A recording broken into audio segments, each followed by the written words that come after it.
Wyoming Territory, 1878. 3 days of waiting had turned Evelyn Porter's dreams to dust. The stage stop was empty, her fiancé was a ghost, and her money was gone.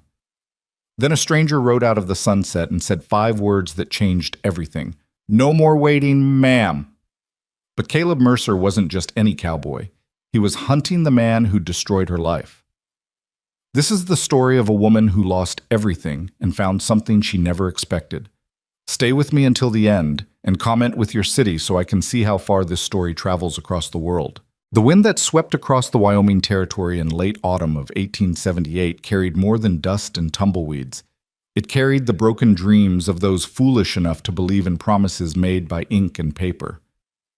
Evelyn Porter understood this now, sitting on a splintered bench outside Jacobson's stage stop, her traveling trunk beside her like a tombstone marking the death of everything she'd hoped for.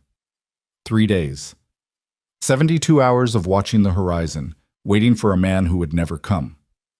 The sun was beginning its slow descent behind the distant mountains, painting the sky in shades of amber and blood red, and Evelyn wondered if this was what the end of the world looked like. Beautiful and terrible all at once. Her hands trembled as she clutched the crumpled letters she'd read so many times the words had begun to blur. Promises of love, of a ranch house with windows facing east to catch the morning sun, of a life built together in this wild, untamed country. All lies. The lace handkerchief her mother had given her before she died was now damp with tears, twisted between her fingers until the delicate threads threatened to break. Just like everything else in her life, Evelyn thought bitterly. Beautiful things that couldn't withstand the harsh reality of the world. "Ma'am, I hate to be indelicate," came the gravelly voice of Mr. Jacobson, the stage stop proprietor. "But you can't stay here indefinitely. The next stage won't come through for another week, and even then—" He trailed off, his weathered face creasing with something that might have been pity or might have been annoyance. With men like Jacobson, it was hard to tell the difference. Evelyn forced herself to meet his eyes, though the effort cost her what little pride she had left. "I understand, Mr. Jacobson.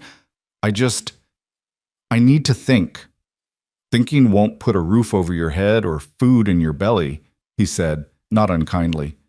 "And the temperature drops fast once the sun goes down. You don't want to be out here when night falls proper." She knew he was right. The high plains of Wyoming weren't like the tree-lined streets of Philadelphia, where she'd spent her entire life before this disastrous journey west. Here, nature didn't compromise. It didn't care about broken hearts or empty pockets. It simply was, indifferent and absolute. I'll figure something out," she whispered, but the words sounded hollow even to her own ears. Jacobson lingered a moment longer, then shook his head and retreated into the warmth of his establishment, leaving Evelyn alone with her thoughts and the gathering darkness. Through the window, she could see him speaking to his wife, both of them casting glances in her direction. She didn't need to hear their words to know what they were saying. Another foolish Eastern woman lured west by pretty letters and prettier lies. The worst part was they were right. Evelyn had been so careful all her life. After her parents died of fever when she was 19, leaving her with a modest inheritance and a small house in Philadelphia, she'd managed her affairs with prudent attention to detail. She'd invested wisely, lived modestly, and resisted the many suitors who'd come calling with empty pockets and charming smiles. She'd known better than to trust easily. Until Thomas Langford's letters began arriving. The first one had come 18 months ago, forwarded by a mutual acquaintance, a woman from Evelyn's church who'd moved west with her husband. The letter was articulate, thoughtful, and refreshingly honest about the hardships of frontier life. Thomas hadn't promised her easy comfort or instant wealth. He'd spoken of building something together, of patience and partnership. He'd quoted Wordsworth and asked her opinions on everything from agriculture to politics. Over the months that followed, their correspondence had deepened into something that felt real and substantial. He'd sent her a tintype photograph, a handsome man with kind eyes and a strong jaw, standing beside a partially constructed ranch house. He'd described his land, his cattle, his dreams for the future. And slowly, carefully, Evelyn had allowed herself to hope. When he'd proposed marriage through a letter that arrived last spring, she'd said yes. The engagement had been unorthodox by Philadelphia standards. But the West was different, everyone said. People did things differently out here. Love could be built on a foundation of shared values and honest communication, couldn't it? It didn't have to begin with fancy courtships and chaperone dances, or so she'd told herself. The arrangements had taken months. She'd sold her house, converted her inheritance to cash, and booked passage on the Transcontinental Railroad. Thomas had sent detailed instructions. She was to take the train to Cheyenne, then the stage to this remote outpost where he would meet her.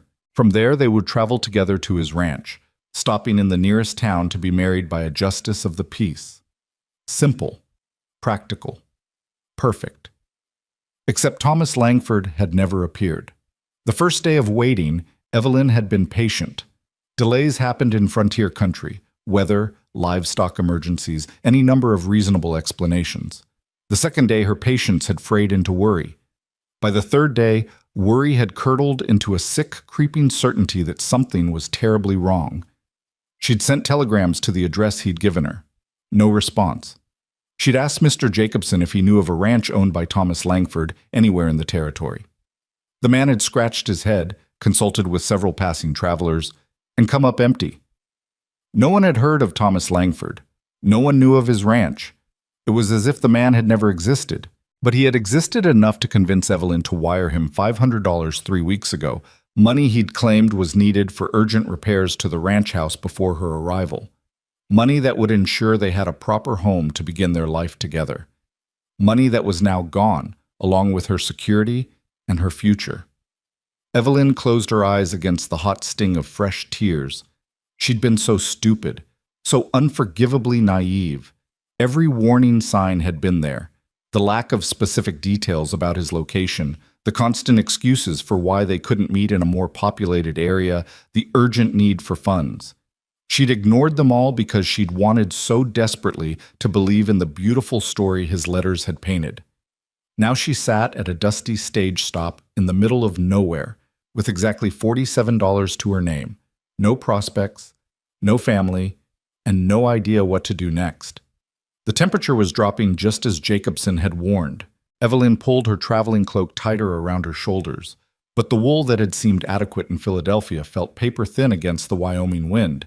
She would have to swallow her pride and ask Jacobson for shelter, maybe offer to work in exchange for room and board until she could figure out her next move. The prospect made her stomach twist with humiliation, but what choice did she have? That's when she heard the hoofbeats.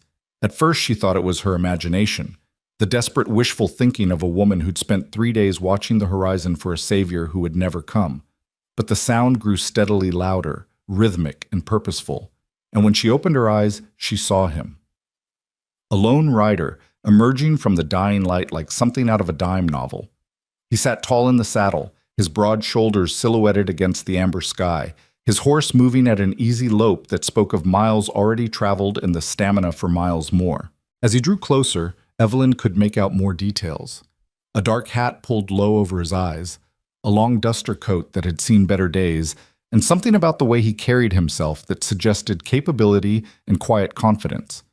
The rider slowed as he approached the stage stop, and Evelyn felt a flutter of something she couldn't quite name. Hope? Fear? She'd learned not to trust strangers bearing promises, but there was something in this man's bearing that seemed different from the smooth charm of Thomas Langford's letters. He dismounted with the fluid grace of someone who'd spent more time on horseback than on foot, looping his reins over the hitching post with practiced efficiency. Only then did he turn his full attention to Evelyn, and she found herself unable to look away.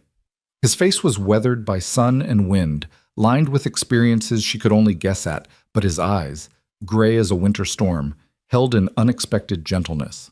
He studied her for a long moment, taking in her tear-stained face, her expensive but now dusty traveling clothes, the trunk that represented everything she owned in the world. Then he spoke, his voice low and steady, carrying a hint of something that might have been Texas or Kansas or some other place where the land shaped men into something harder than the East could understand. "No more waiting, ma'am," he said, and those 4 simple words hit Evelyn like a physical blow. "You've been lied to." She couldn't speak. Her throat had closed around a sob that was part relief and part despair. How did this stranger know? How could he possibly understand the depth of her humiliation and loss? He took a step closer, and she noticed the badge partially concealed beneath his coat, a silver shield that caught the fading light. Not just a cowboy, then. Something more official.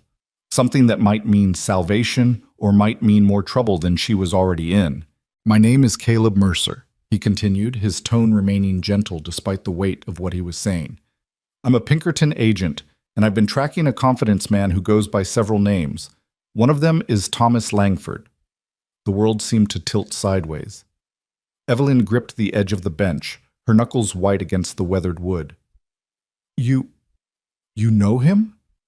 "I know of him," Caleb corrected, "and I know what he does. Writes letters to respectable women back east, promises them marriage, a ranch, a new life, gets them to send money, sometimes convinces them to come west to meet him. Then he disappears with whatever he can take." "How many?" Evelyn heard herself ask. "How many women has he done this to?" Caleb's jaw tightened. "At least a dozen that we know of. Probably more. He's careful, moves around, changes his name. But he makes mistakes, and he's been leaving a trail I've been following for the better part of a year." "Why?" The question came out as barely a whisper. "Why would someone do this?" "Money," Caleb said simply. "And because he can. Because women like you, smart, careful, respectable women, don't expect to be targets. You think con men prey on the foolish and the desperate, but Langford specializes in exactly the opposite. He targets women who have something worth taking." The casual way he said, "women like you," might have been insulting if it hadn't been so accurate. Evelyn had thought herself above such deception. Her pride had been part of her downfall. "So what now?" she asked, proud that her voice didn't break.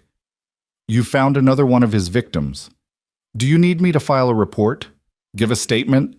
I'm afraid I can't tell you much. I never actually met the man, and I have no idea where he really is." Something flickered across Caleb's face, surprise maybe, or respect. He'd probably expected tears or hysterics. Evelyn had used up all her tears over the past 3 days. All that remained was a cold, bitter clarity. "I do need a statement eventually," he acknowledged. "But right now, I need to make sure you're taken care of. When's the next stage?" "A week. Mr. Jacobson says it might be longer depending on the weather." Caleb glanced toward the stage stop, then back at Evelyn. She saw him taking in the details. Her exhaustion, her obvious vulnerability, the way the approaching darkness seemed to be closing in around her. "You got money for lodging?" he asked bluntly. Evelyn's face burned. "Some. Not much." "Family back east? Someone who could wire you funds?" She shook her head. "No one. My parents are dead. I have a few distant cousins, but we're not close. They didn't approve of my coming west." "I bet they didn't," Caleb muttered, but there was no judgment in his tone. He was quiet for a moment, thinking, and Evelyn found herself studying his face. There were scars there, a thin white line along his jaw, another that disappeared into his hairline. This was a man who'd lived a hard life, but there was something in his eyes that suggested he hadn't let that hardness consume him entirely. Finally, he seemed to come to a decision. "I've got a ranch about half a day's ride from here. Small operation, cattle, some horses. I run it with the help of a couple of hands when I'm not working cases for Pinkerton. Right now, I need someone who can manage the books, handle correspondence, keep things organized when I'm out on the trail." Evelyn stared at him. "You're offering me a job?"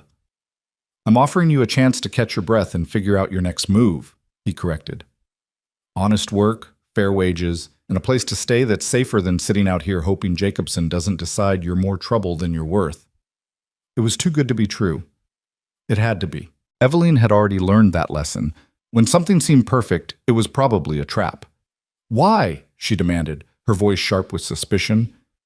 "You don't know me. I could be lying about everything. I could be the con artist." To her surprise, Caleb smiled, a small, tired expression that made him look years younger.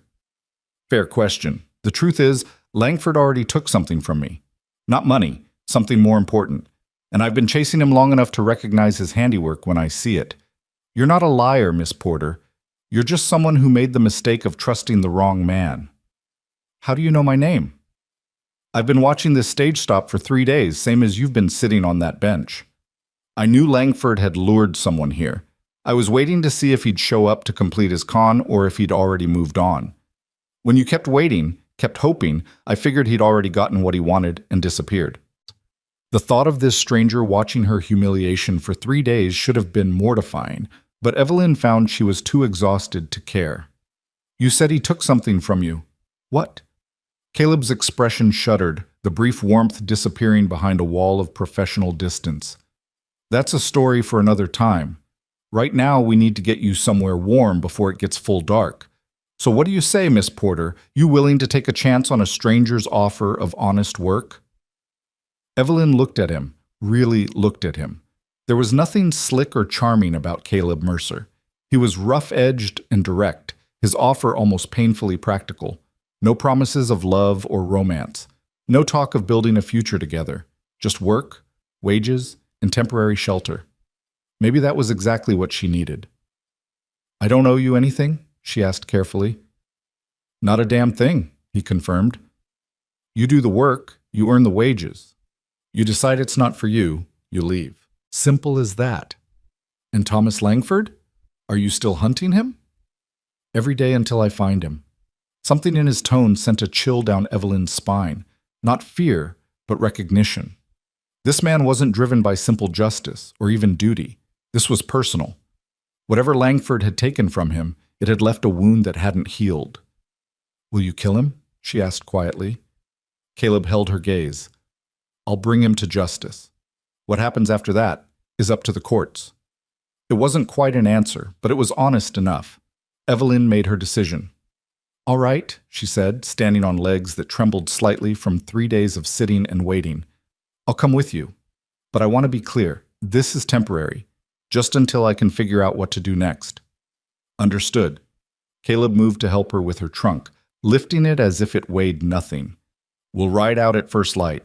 I'll arrange lodging for you tonight at the stage stop. I can... Evelyn started to protest, pride flaring up despite everything.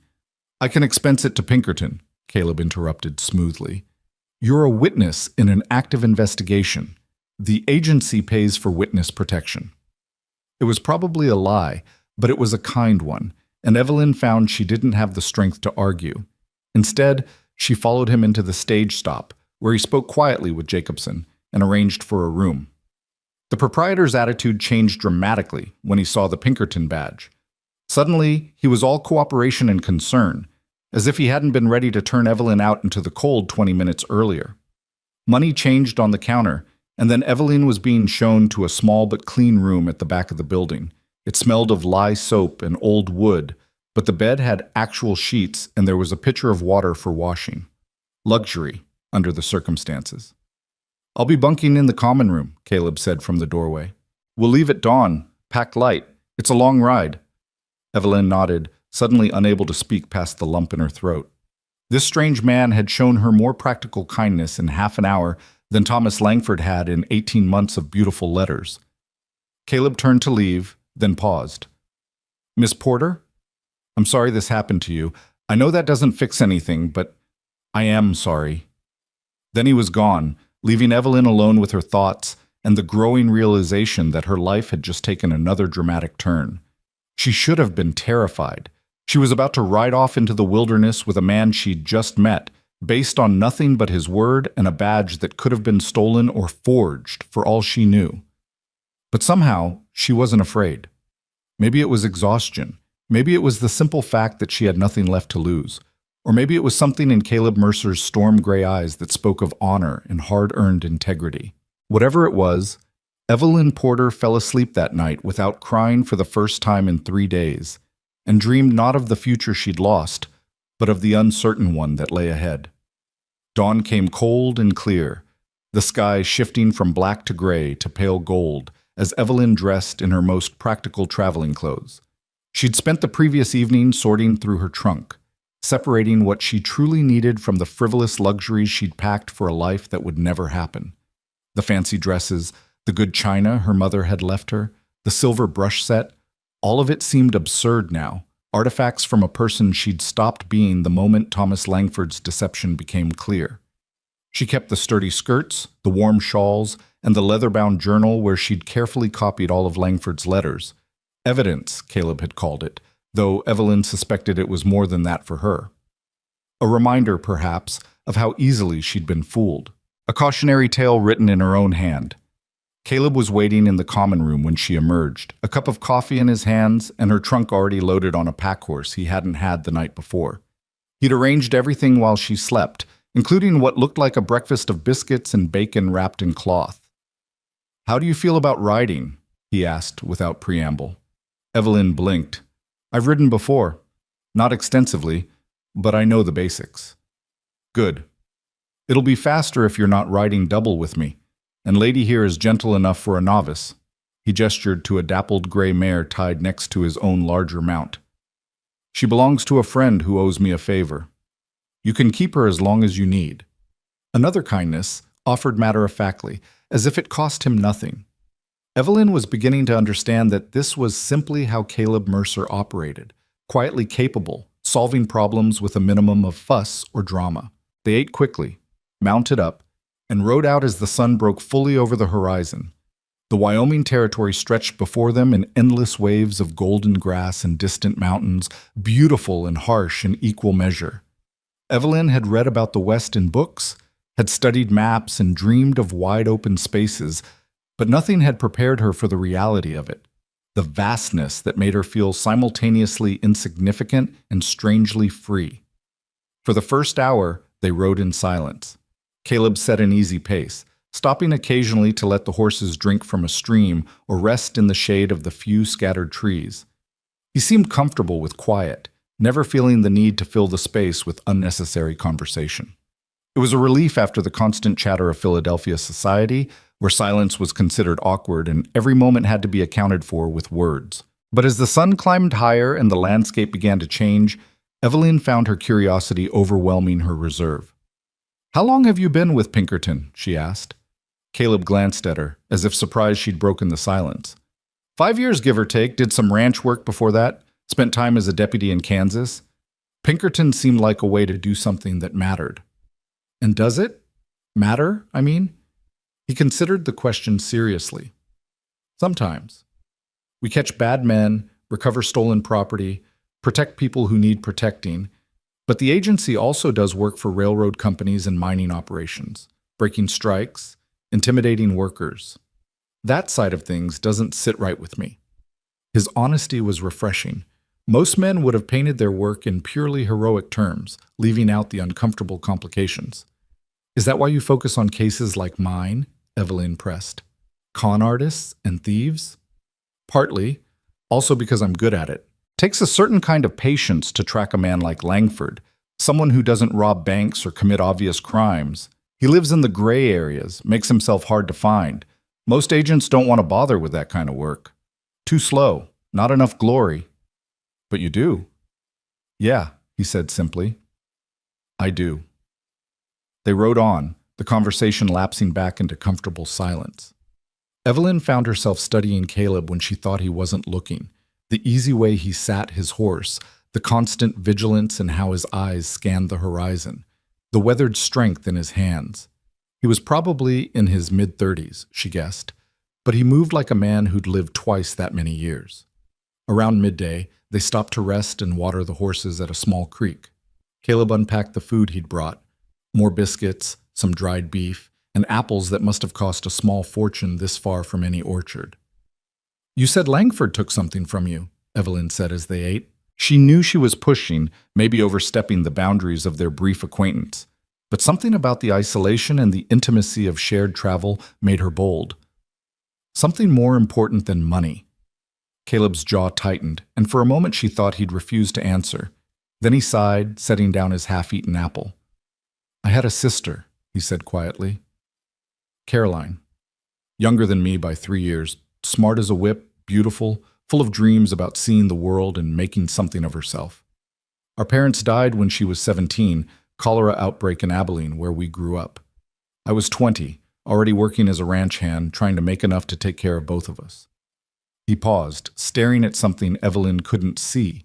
A memory, perhaps, or a ghost. Caroline wanted more than what Kansas could offer her. She wanted culture, education, adventure. I couldn't give her that, not on cowboy wages. So when a man started writing to her, Sophisticated letters from San Francisco, promising a life of opportunity. I didn't stop her from responding. I thought it was harmless. Maybe even good for her to have something to hope for.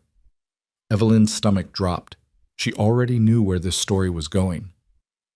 The man's name was Jonathan Fairfax, Caleb continued, his voice flat now, emotionless. At least, that's what he called himself in the letters. He was educated, wealthy, looking for a wife who appreciated the finer things in life. He courted Caroline for over a year through correspondence. She fell in love with his words, his ideas, his promises. "It was Langford," Evelyn whispered. "It was Langford," Caleb confirmed. "She sold everything we had left from our parents, furniture, her mother's jewelry, even the house I'd been trying to keep up. She converted it all to cash and took a train to San Francisco to marry him. I tried to stop her, but she was 20 years old and convinced she knew better. She promised she'd write, that we'd always stay close." "Did she?" "One letter. Arrived 3 weeks after she left.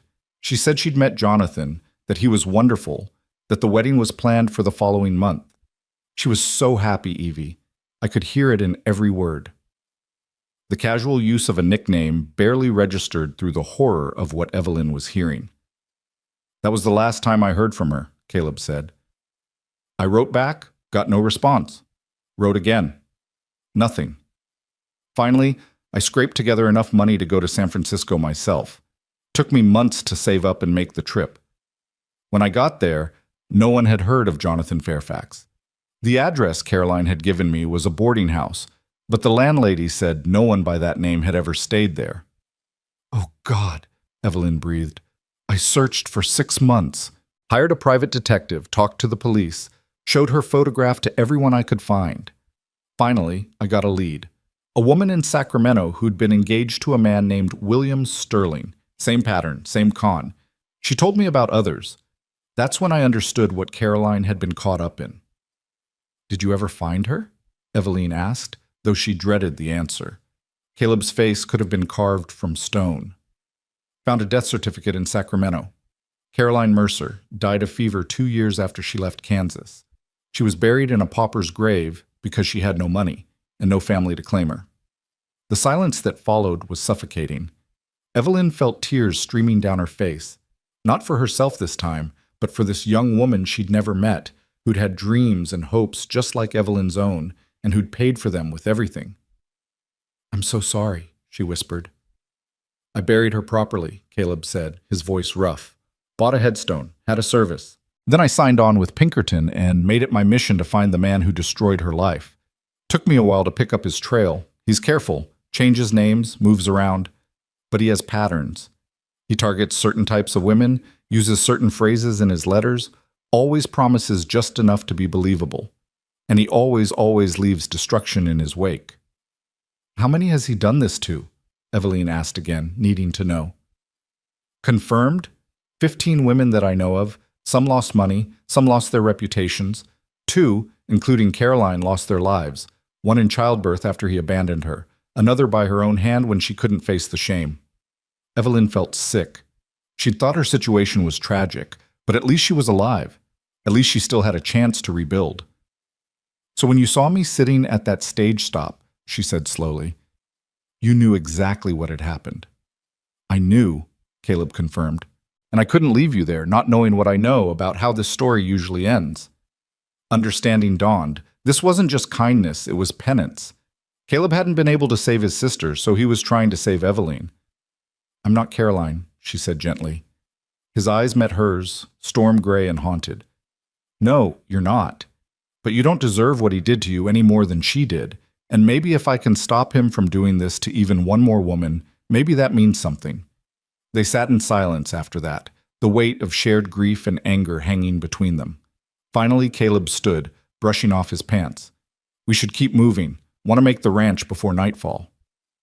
The rest of the journey passed in contemplative quiet. Evelyn's mind was racing, processing everything she'd learned. Caleb Mercer wasn't just a Pinkerton agent doing his job. He was a man on a mission of vengeance, or justice, depending on how you looked at it, and she'd somehow become entangled in it. She should have been frightened, should have been questioning her decision to ride off into the wilderness with a man driven by such dark purpose. But instead she felt an unexpected sense of solidarity. They'd both been damaged by Thomas Langford, both lost things that couldn't be recovered. In a strange way, that made them allies. As the sun began its descent toward the western mountains, they crested a rise and Caleb pointed ahead. There, that's home. Evelyn followed his gesture and saw a valley spreading below them, green with late-season grass and crossed by a silver thread of river.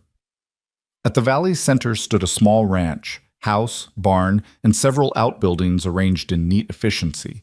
Smoke rose from the chimney, a welcoming sign of warmth and life. "It's beautiful," she said, and meant it.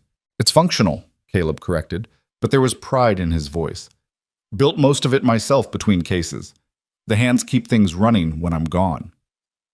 As they rode down into the valley, Evelyn caught sight of cattle grazing in the distance and horses in a corral near the barn. Two men emerged from the barn as they approached, one older with gray in his beard, the other younger but with the same weathered look of someone who'd spent his life outdoors. "Boss," the younger one called out, "didn't expect you back so soon." "Plans changed, Tommy," Caleb replied, dismounting. "This is Miss Evelyn Porter. She'll be staying in the guest room and helping with the books and correspondence. Evie, this is Tommy Reeves and his uncle, Sam." Both men tipped their hats respectfully, though Evelyn didn't miss the curious glances they exchanged. The boss bringing home a strange woman was clearly unusual. "Ma'am," Sam said in a gravelly voice, "welcome to Mercer Ranch. It ain't fancy, but it's honest work and good people." "That's all I need," Evelyn replied, surprised by how true the words were. Caleb helped her dismount and retrieved her trunk from the pack horse. "Sam, can you and Tommy see to the horses? I'll get Miss Porter settled." The house was smaller than Evelyn's Philadelphia home had been, but it was solid and well-maintained. The main room served as both kitchen and living area, with a large stone fireplace dominating one wall. A door led to what was clearly Caleb's bedroom, and a ladder climbed to a loft where Sam and Tommy likely slept. Another door opened onto a small room with a narrow bed, a washstand, and a window that looked out over the valley. "It's not much," Caleb said, setting her trunk at the foot of the bed. "But it's private and secure." "It's perfect," Evelyn said honestly. After 3 days on a bench at a stage stop and the prospect of homelessness, the simple room felt like paradise. Caleb nodded, looking uncomfortable with her gratitude. "I'll let you settle in. Sam usually makes dinner around sundown. Nothing fancy, stew and biscuits mostly, but it's filling. You're welcome to join us or take a plate in here if you'd prefer." "I'll join you," Evelyn said firmly. "If I'm going to be working here, I should get to know everyone." Something like approval flickered in Caleb's eyes. "All right then. I'll be outside if you need anything." After he left, Evelyn sat on the edge of the bed and looked around her new home. Temporary home, she reminded herself. This was just a pause, a chance to catch her breath and figure out her next move. She wasn't going to make the mistake of putting down roots again, not after what had happened with Thomas.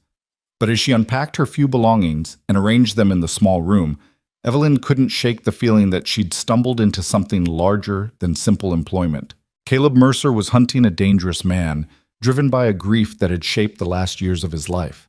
And somehow, without quite meaning to, Evelyn had become part of that hunt. The question was whether that made her a partner or just another victim waiting to happen. Outside her window, the sun was setting over the Wyoming mountains, painting the sky in shades of fire and gold.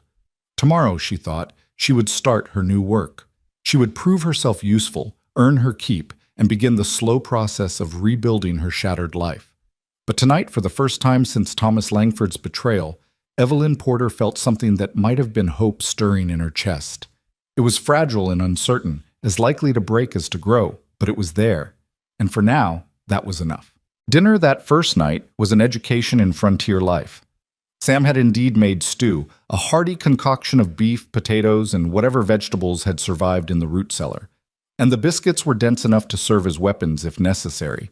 But the food was hot and plentiful, and the conversation around the rough-hewn table was surprisingly easy.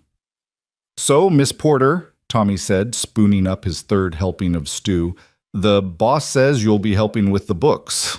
You got experience with that kind of work?" Evelyn nodded, grateful for a question she could answer with confidence. I managed my own household accounts in Philadelphia for several years. I'm familiar with ledgers, correspondence, and basic bookkeeping practices. Sam grunted approvingly. Good. Caleb here is decent with numbers but hates the paperwork side of things. Always behind on filing reports with the Cattlemen's Association, responding to buyers, that sort of thing. Drives me crazy trying to keep track of everything. I'm a rancher, not a clerk, Caleb protested mildly, but there was no real heat in it. I prefer working with my hands. You prefer avoiding anything that requires sitting still for more than 5 minutes, Sam countered, and Tommy laughed. The easy banter between the three men spoke of long familiarity and mutual respect. This wasn't just employer and employees, this was something closer to family. Evelyn felt a pang of envy. She'd had no one like this in Philadelphia, no one who knew her well enough to tease her or challenge her comfortably. How long have you worked here? She asked Sam.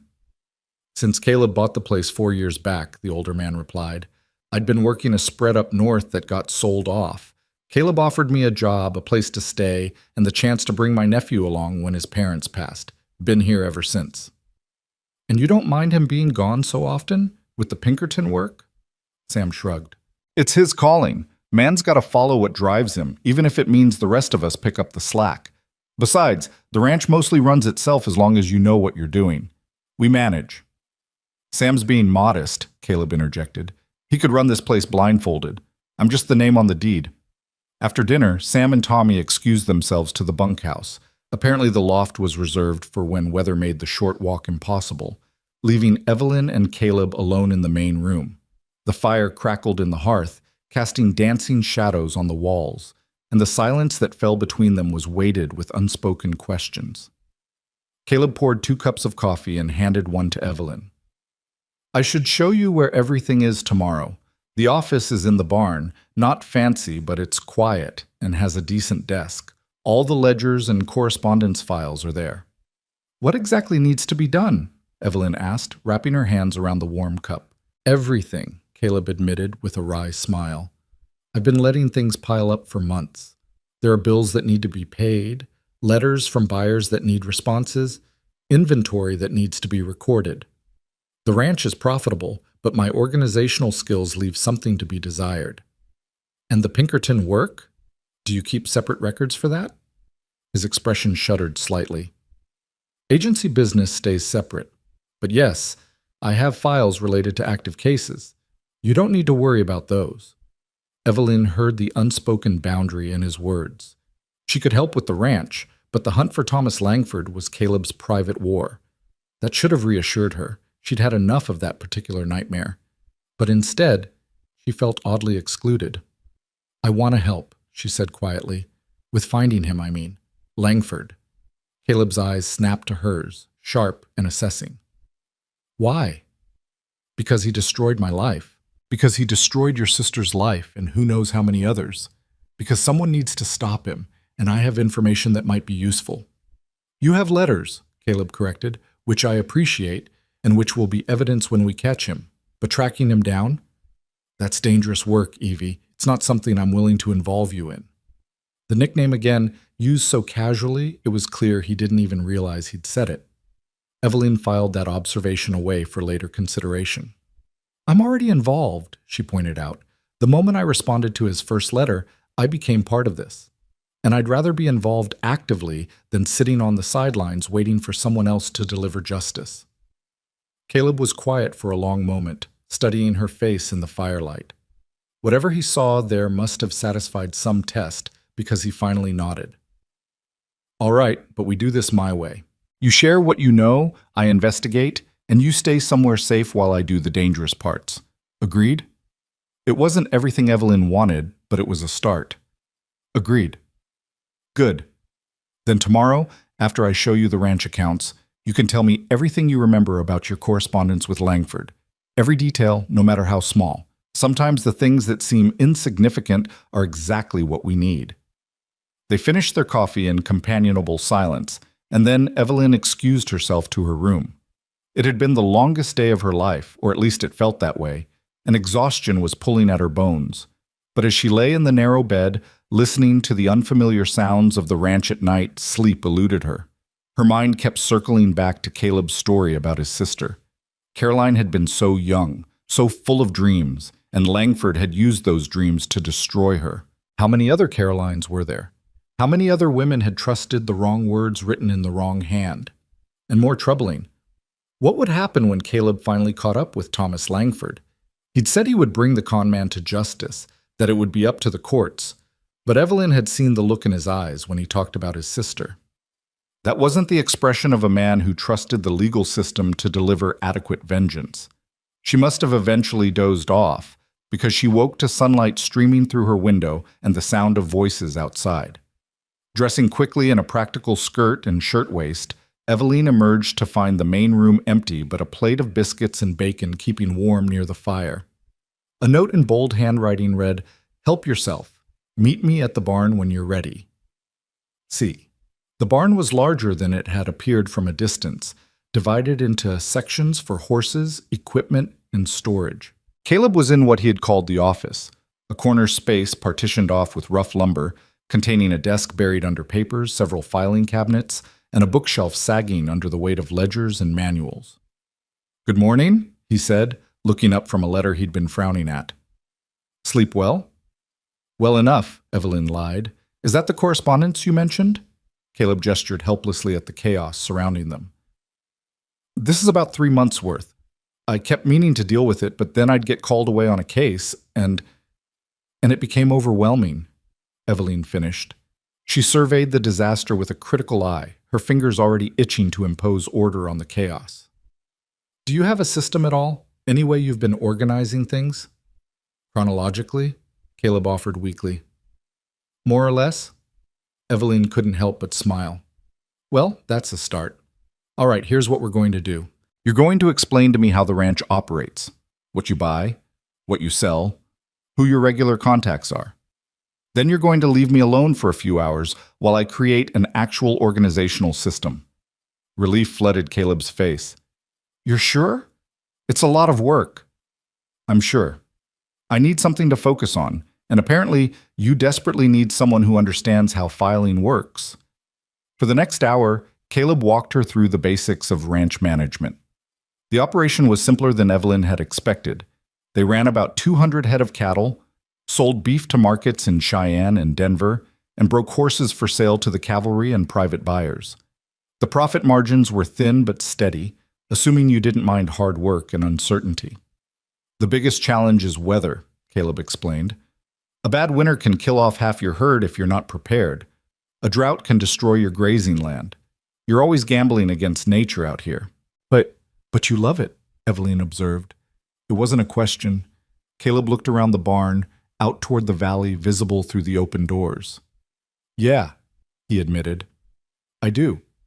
There's something honest about ranching. You work hard. The land rewards you. You make stupid decisions, it punishes you. No politics, no games, just cause and effect." "Unlike tracking con men," Evelyn said. "Unlike tracking con men," he agreed. "That's all games and politics, and trying to think 3 steps ahead of someone who's always thinking 4 steps ahead of you." He left her after that, heading out to help Sam and Tommy with fence repairs. Evelyn rolled up her sleeves, literally, and dove into the paperwork with the focused intensity of someone who desperately needed a problem she could actually solve. The first task was sorting everything into categories: correspondence from buyers, bills from suppliers, reports from the Cattlemen's Association, personal letters, and miscellaneous documents. Once she had basic categories, she could start prioritizing what needed immediate attention versus what could wait. 3 hours later, Evelyn had transformed the office from chaos into something approaching order. Bills were stacked by due date, correspondence was organized by sender, and she'd created a master list of everything that required a response. The ledgers would take longer. She'd need to reconcile accounts and update entries, but at least she now understood the scope of the work. She was deep in the middle of drafting a response to a cattle buyer in Denver when Caleb returned, bringing with him the smell of honest sweat and sunshine. "I brought lunch," he said, holding up a wrapped bundle. "Figured you'd forget to eat if I didn't." He was right, though Evelyn wouldn't have admitted it. They ate together in the office, and she walked him through what she'd accomplished that morning. His expression shifted from impressed to slightly embarrassed as he realized just how behind he'd let things get. "I should have hired someone months ago," he muttered. "Well, you have someone now," Eveline pointed out. "Temporarily, at least." Caleb's eyes met hers, something unreadable passing behind them. "Right. Temporarily." After lunch, Eveline steered the conversation to what she'd been thinking about all morning. "You said you wanted me to tell you everything I remembered about Langford's letters. Should we do that now?" Caleb hesitated, then nodded. He pulled a notebook from one of the desk drawers. Not the ranch ledgers, but something more personal, and flipped to a blank page. "Start from the beginning," he said. "When did you receive the first letter?" Eveline closed her eyes, thinking back. 18 months ago, March of last year. It came through a woman named Mrs. Helen Bradshaw. She'd been in my church group in Philadelphia before she moved west with her husband. She said she'd met a rancher who was looking for correspondence with an educated woman back east, someone who shared his interests in literature and current affairs. "Did you ever verify that Mrs. Bradshaw actually knew him?" The question made Eveline pause. No. I assumed she did. Why would she lie?" "She might not have been lying," Caleb said carefully. "Langford often uses intermediaries, people who genuinely believe they're helping a lonely friend find companionship. He's good at manipulating even the people who think they're helping him." The thought that Mrs. Bradshaw, kind, well-meaning Mrs. Bradshaw, had been duped just like Eveline was somehow even more disturbing. "What did the first letter say?" Caleb prompted. Eveline retrieved her journal from her room. She'd brought it to the office earlier, and flipped to the pages where she'd meticulously copied each letter. He introduced himself as Thomas Langford, owner of a cattle ranch in Wyoming Territory. He said he'd been ranching for 10 years, that he'd built his operation from nothing, and that he missed the intellectual stimulation of educated conversation. Did he ask for anything in that first letter? No, he was almost restrained. He asked about my interests, what I liked to read, whether I followed politics. It felt like a genuine attempt to connect with someone who shared his values. Caleb was taking notes, his handwriting surprisingly neat. And the second letter? Arrived 3 weeks later. He responded to everything I'd said in my reply, which made me feel heard. He quoted Wordsworth. I'd mentioned loving the Romantic poets, and shared his thoughts on westward expansion and its impact on indigenous peoples. He seemed thoughtful, progressive even. "He is thoughtful," Caleb said grimly. "That's part of what makes him so dangerous. He's educated, well-read, and he knows how to mirror back whatever the woman wants to hear." "Did he send a photograph?" "Not until the 6th letter, about 4 months into our correspondence. I'd asked several times, and he'd made excuses. The nearest photographer was too far away. He was self-conscious about his appearance, that sort of thing. When he finally sent one, he apologized for the delay." Eveline pulled the tintype from her journal and handed it to Caleb. He studied it intently, and she saw his jaw tighten. "That's not Langford," he said flatly. Eveline felt the room tilt. "What?" "This photograph. It's not him.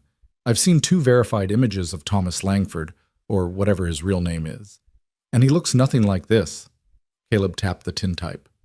"This is just some random rancher, probably someone he paid to pose for a photograph, or maybe even someone whose picture he stole." The realization was another layer of betrayal. Eveline had spent months staring at that photograph, memorizing the features of the man she thought she'd marry. She traced her finger over the image when she was lonely, imagining what it would be like to see that face in person. And it had all been a lie, just another layer of deception. "Then I have no idea what he actually looks like," she whispered. "Neither do most of his victims," Caleb said gently. "That's part of his method. He keeps himself abstract, unknowable. By the time women realize they've been fooled, they can't even give a proper description to the authorities." They continued going through the letters chronologically, with Caleb asking detailed questions about everything, timing, specific phrases, any mention of places or people. Eveline found herself reliving the entire courtship, seeing the manipulation she'd been blind to the first time through. The turning point had come after about a year of correspondence. Langford had mentioned needing to make repairs to the ranch house before winter, improvements that would make it suitable for a wife. The costs were higher than expected, and he was worried about cash flow. He hadn't asked for money, not directly, but the implication was clear. "I offered, Evelyn admitted, shame burning her cheeks. He protested at first, said he couldn't possibly accept. But I insisted. I had the money from selling my parents' house, and what was I saving it for if not to build a future with the man I loved? How much did you send? Caleb asked quietly. $500. It was about a third of my total savings. Evelyn laughed bitterly. I thought I was being prudent, not sending everything at once. I actually congratulated myself on being cautious. And after you sent the money? His letters became more frequent, more affectionate. He started talking about marriage, about me coming west. He said the house was almost ready, that he couldn't wait to show me everything he'd built. He proposed in a letter that arrived last spring, quoted Elizabeth Barrett Browning, and called me his anchor in a chaotic world. Caleb's expression was carefully neutral, but Evelyn could see the tension in his shoulders. How long between the proposal and your journey west? 6 months. I had to sell my house, arrange my affairs, work up the courage to actually do it. He was patient, said he understood I was giving up everything I knew. Every letter reassured me I was making the right choice. And then he told you to come to Jacobson's stage stop. Yes. He was very specific about the timing, the route I should take. He said it was the closest stop to his ranch, that he'd meet me there, and we'd travel together to the property. We'd stop in a nearby town to be married by a justice of the peace, then continue to the ranch. Evelyn's voice broke slightly. It all made perfect sense until he never showed up. Caleb set down his pen and looked at her directly. Evie, I need you to understand something. Nothing you did was foolish or wrong. Langford is a professional predator. He's been doing this for at least a decade that we know of, probably longer. He's refined his techniques to the point where even smart, careful women get caught in his web. You're not to blame for this. But I should have seen the signs, Evelyn protested. The vagueness about his location, the excuses about why we couldn't meet in person, the request for money, all perfectly reasonable when framed the way he framed them, Caleb interrupted. That's his genius, if you can call it that. He makes the unreasonable seem reasonable. He gives you just enough detail to satisfy your concerns while keeping himself untraceable. And he uses your own virtues, your kindness, your willingness to trust, your desire to build something meaningful, against you. Evelyn wanted to believe him, but the weight of her mistakes still pressed heavy on her chest. What happens now? You have all this information. Does it help you find him? Caleb flipped through his notes. It confirms patterns I've already identified, which is useful. The timeline matches what he's done with other victims, about 18 months of correspondence before escalating to requests for money and invitations west. The intermediary introduction is also typical. He rarely initiates contact directly. So we're no closer to actually catching him? I didn't say that.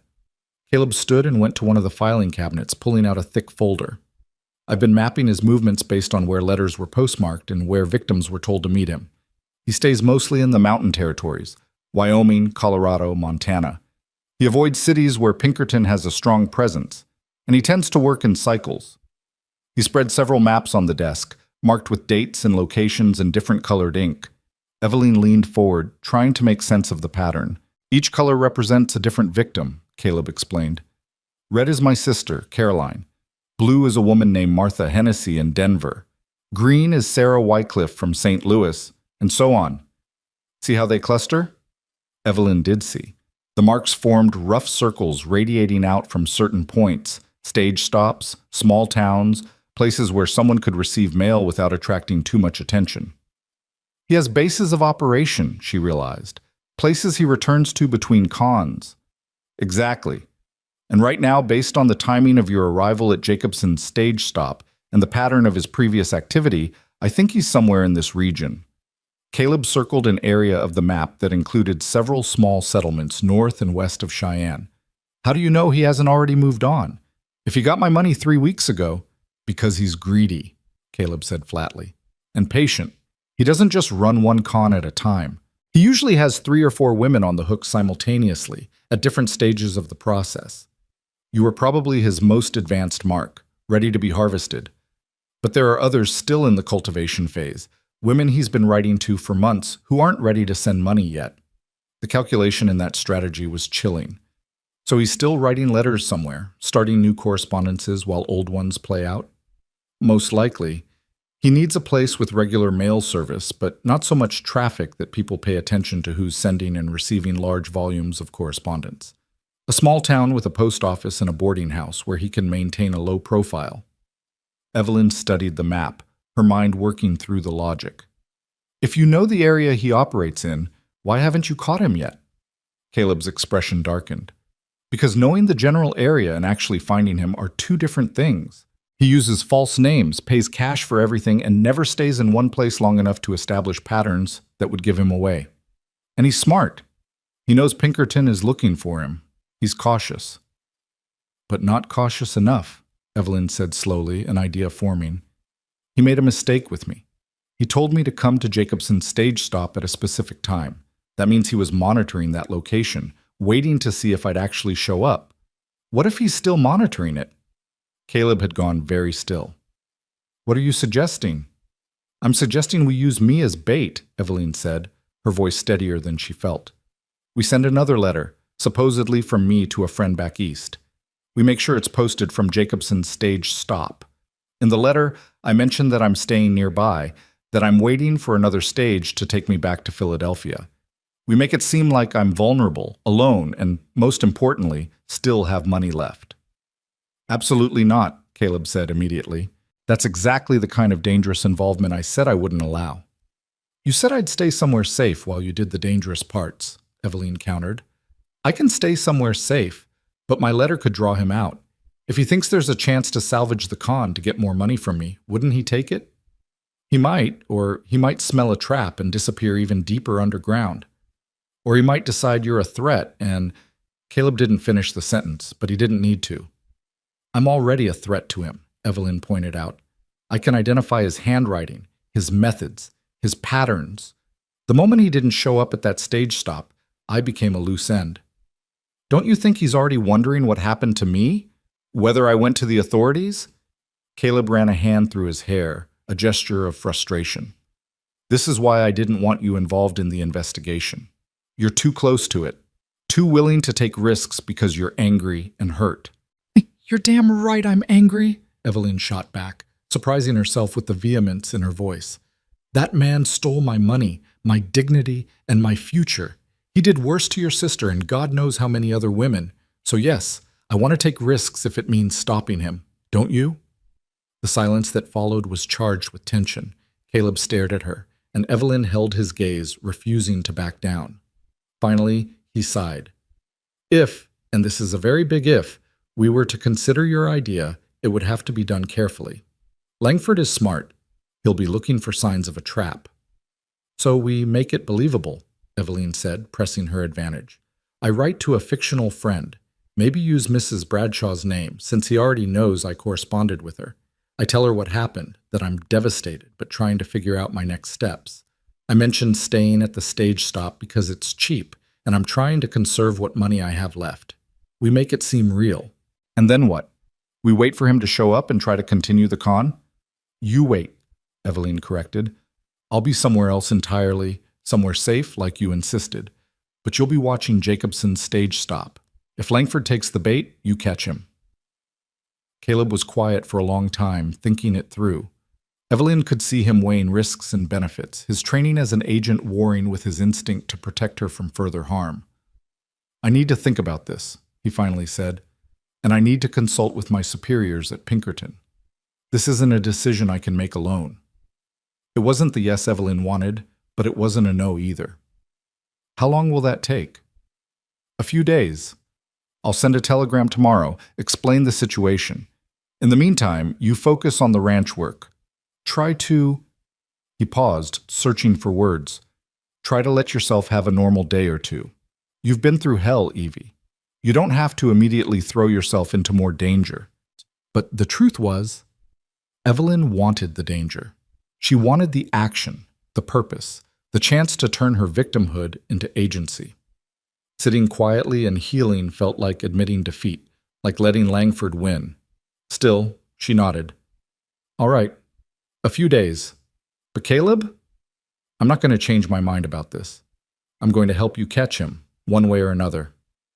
I know, he said softly. That's what worries me. The next few days fell into a rhythm that was almost comfortable. Evelyn threw herself into organizing the ranch accounts with single-minded intensity, working from dawn until well past dark. The ledgers were a disaster, but they were a disaster with rules and logic. She could impose order here, solve problems through careful attention and methodical work. Sam and Tommy grew accustomed to her presence, treating her with a respect that had nothing to do with her gender and everything to do with her obvious competence. She caught Tommy staring at her more than once. He was young, and she supposed she was the first unmarried woman close to his age he'd spent much time around.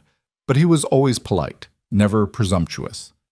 Caleb came and went, handling ranch work during the day and spending evenings poring over his investigation files.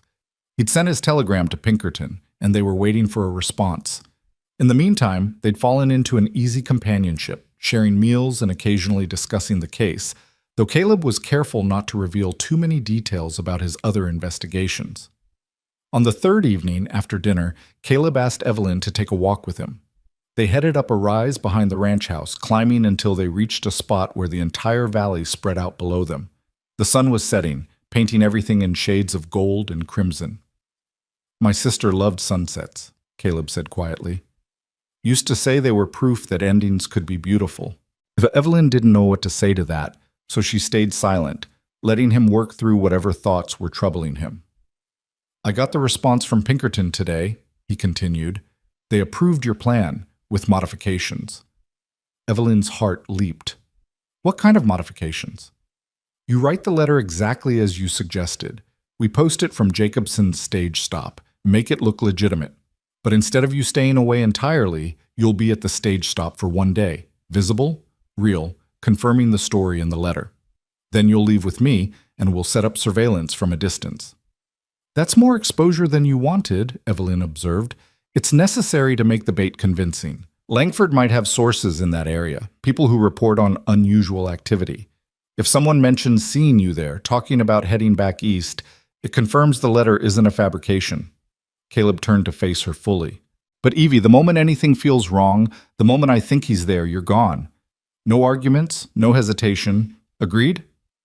"Agreed," Evelyn said, though a part of her rebelled at the idea of running while Caleb faced the danger alone. "We'll leave in 2 days. That gives you time to write a convincing letter and gives me time to make arrangements for surveillance. Sam and Tommy can handle the ranch while we're gone." "How long do you think we'll have to wait?" Caleb shrugged. "Could be days, could be weeks, assuming he takes the bait at all. This is a long shot, Evie, you understand that, right? The odds of this working are probably less than 50-50. "But they're better odds than we had before," Evelyn pointed out.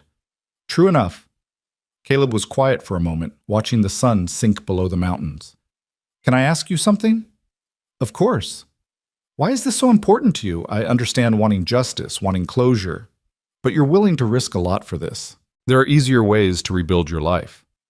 Evelyn considered the question carefully. "Do you know what the worst part was? Not the lost money, not even the humiliation. It was the loss of trust, in others, but also in myself. I thought I was smart enough not to be fooled. I thought I was careful, prudent, sensible. And then I did something catastrophically stupid based on nothing but pretty words on paper." She took a breath, steadying herself. "If I just walk away, let someone else deal with Langford, then that loss of trust becomes permanent. I'll spend the rest of my life second-guessing every decision, wondering if I'm about to make another terrible mistake. But if I face this, if I help catch him, then maybe I can prove to myself that I'm not just a victim, that I'm someone who fights back."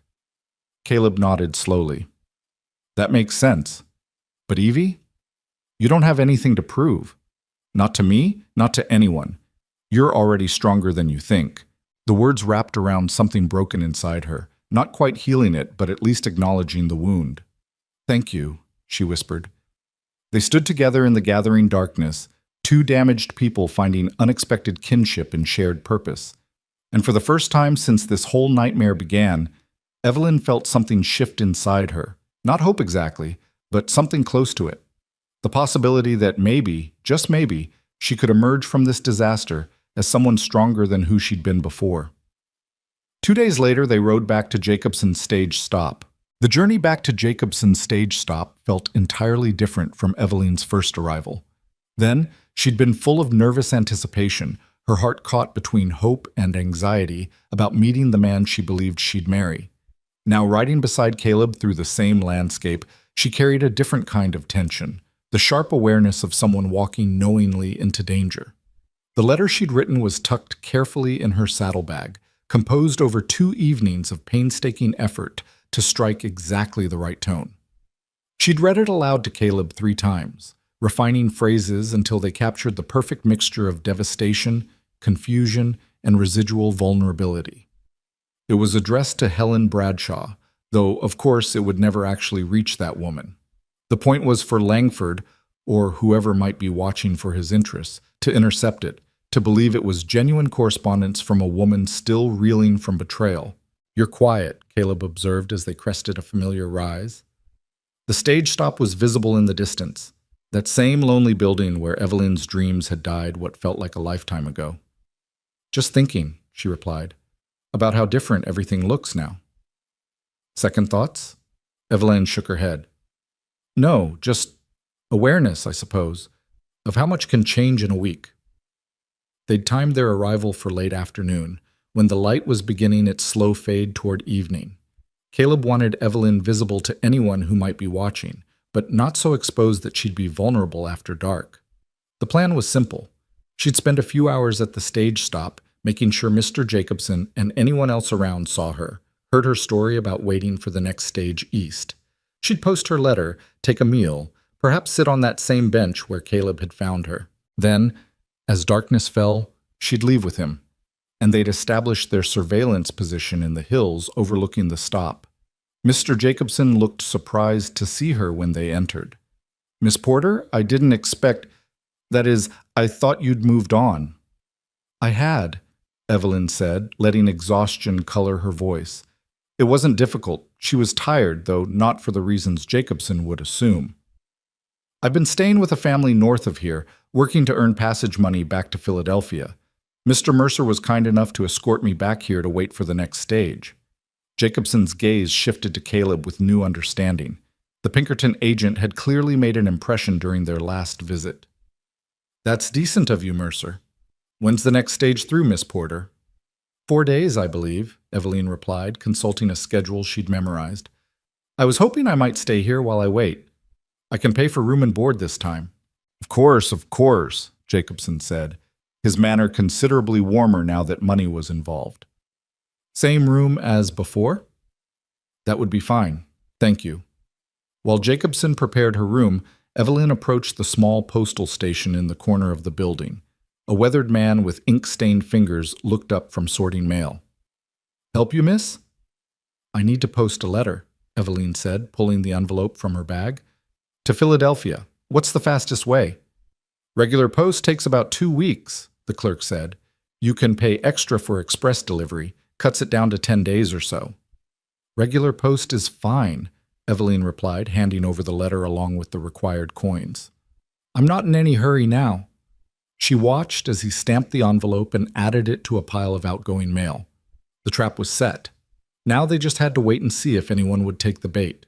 Caleb stayed close, but not too close, maintaining the fiction that he was simply an acquaintance helping her through a difficult situation.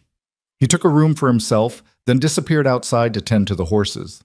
Evelyn knew he was actually surveying the area, identifying potential surveillance positions and escape routes. The man was nothing if not thorough. As evening approached, Evelyn forced herself to sit on that bench outside the stage stop, the one where she'd spent 3 miserable days waiting for a man who would never come. It felt like pressing on a bruise, deliberately invoking pain to test if the wound had healed. The answer, she discovered, was complicated. Yes, it hurt. But the hurt was different now. Less raw grief and more cold anger. She sat there for perhaps an hour, watching the sunset paint the sky in familiar colors. A few travelers passed through, a family in a wagon, a pair of cowboys heading somewhere with purpose, an old prospector leading a pack mule. None of them paid her much attention, though the cowboys tipped their hats politely. Just another woman waiting at a stage stop, nothing remarkable about that. When full darkness finally fell, Caleb emerged from the building and approached her with studied casualness.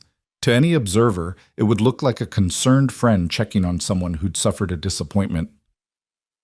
"Time to go," he said quietly. "You've been visible enough." Evelyn stood, making a show of stretching stiff muscles. "I should tell Mr. Jacobson I'm stepping out for some air." "Already handled. Told him you weren't feeling well, that I'd take you for a short ride to clear your head. He thinks we'll be back in an hour." They collected the horses and rode out slowly, as if in no particular hurry. Only when they were well away from the stage stop did Caleb change direction, leading them into the hills that overlooked the valley. He'd clearly scouted the location earlier. He navigated through the darkness with confidence, finally stopping at a sheltered position that offered a clear view of the stage stop below while keeping them hidden from observation. "We'll take shifts," Caleb said as he helped Evelyn dismount. 2 hours on watch, 2 hours rest. I'll take the first watch." He'd brought supplies for an extended stay: bedrolls, food, water, and a spyglass for watching the stage stop. The camp he set up was efficient and minimal, designed to leave no obvious trace of their presence. Evelyn wrapped herself in her bedroll but found sleep impossible.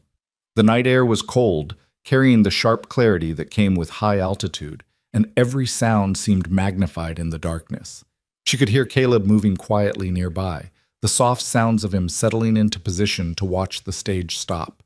After perhaps half an hour of pretending to rest, she gave up and joined him. "Can't sleep." "Figured you might not be able to," Caleb said without turning from his surveillance position. "First time doing something like this? Is it that obvious?" "You're doing fine, but yes, the adrenaline makes rest difficult." He handed her the spyglass. "Want to take a look?" Through the lens, the stage stop appeared much closer, details visible despite the distance and darkness. Lamplight glowed in a few windows. She could see Jacobson moving around inside, probably preparing to close up for the night. "What exactly are we watching for?" Evelyn asked. "Anything unusual. Someone arriving after dark and asking questions about you, mail being tampered with, signs of surveillance from other positions. Langford is cautious. If he takes the bait, he won't rush in blindly. He'll watch, gather information, make sure it's not a trap before he makes any move. And if he determines it is a trap, then he disappears, and we're back to square one," Caleb said frankly. "But at least we tried." They settled into a companionable silence, passing the spyglass back and forth every few minutes. The stars overhead were brilliant, undimmed by any city lights, and Evelyn found herself thinking about Caroline Mercer. Had she seen stars like this during her doomed journey west? Had she felt this same mixture of hope and fear, not knowing she was walking into disaster? "Tell me about her," Evelyn said quietly. "Your sister. What was she like?" Caleb was still for so long that Evelyn thought he wouldn't answer. Then softly, he began to speak. "She was brilliant, not just smart, brilliant. Could read a book once and quote passages back to you weeks later. She learned French from a neighbor woman just because she thought it sounded beautiful. When our parents died, she was devastated, but she didn't fall apart. She took charge of practical things, helped me figure out what needed to be done. She was stronger than anyone gave her credit for." His voice carried the weight of old grief, worn smooth by time but never truly diminishing. "She wanted to be a teacher," he continued. "Maybe eventually open a school for girls, give them the kind of education she'd never had access to in Kansas. She talked about it all the time, how women deserved the same opportunities as men, how education was the key to independence. She would have been magnificent at it." "She sounds remarkable," Evelyn said. "She was. And Langford took all of that, all that potential, all those dreams, and turned them into tools to destroy her. He read her perfectly, understood exactly what she wanted, and used it against her." "Is that why you became a Pinkerton agent? To find him?" "Partly. Also because I needed to do something that mattered, something that might prevent other families from experiencing what we went through. The agency does good work when it's not being used by rich men to break strikes. Tracking con artists, recovering stolen property, finding missing people. That's work I can believe in." Evelyn thought about that. How tragedy could be transformed into purpose. How grief could be channeled into action. It was what she was trying to do herself, wasn't it? taking her own pain and using it to fuel something constructive. Do you think she'd be proud of you? Eveline asked. Caroline, I mean, for what you're doing. Caleb considered the question. I think she'd understand it. Whether she'd be proud or worried, I honestly don't know. Caroline believed in justice, but she also believed in moving forward, not letting the past consume you. I'm not sure I've managed that second part very well. You built a ranch. You have people who depend on you, who respect you. That's moving forward. Is it? Or is it just another form of waiting, keeping myself busy while I hunt the man who killed my sister? The question hung between them, unanswerable. Before Eveline could attempt a response, Caleb suddenly tensed. Movement, he said quietly, raising the spyglass. Someone's approaching the stage stop, on foot, from the west. Eveline's heart rate spiked. Can you see who it is? Not clearly. They're staying in the shadows, moving carefully. Whoever it is doesn't want to be seen. They watched in tense silence as the figure approached the stage stop, paused near the entrance, then seemed to circle around to the side of the building where the postal station was located. The person was there for perhaps 5 minutes before retreating back into the darkness, disappearing in the direction they'd come from. Could you see anything? Eveline asked urgently. Was it him? Was it Langford? I don't know, Caleb admitted, frustration evident in his voice. They were too far away, too careful about staying out of the light. Could have been Langford, could have been someone checking mail for him, could have been completely unrelated to our operation. But the timing is suspicious, I agree, but not conclusive. Caleb lowered the spyglass and turned to look at her. This is the hard part of surveillance work. Waiting, watching, never being quite certain if what you're seeing matters, or if it's just coincidence. So what do? We keep watching. If that was Langford or his agent, they got to look at the outgoing mail. They know your letter exists, heading back east. The question is what they do with that information. The rest of the night passed slowly, marked by the gradual rotation of stars overhead. Caleb eventually insisted Eveline try to sleep, taking the watch himself. She managed a few restless hours, waking to find him still alert, still watching, his profile sharp against the pre-dawn gray. Anything else? She asked, sitting up and rubbing sleep from her eyes. Nothing significant. A couple of travelers passed through around midnight. Jacobson closed up around 10 and hasn't emerged since. If Langford is out there, he's being patient.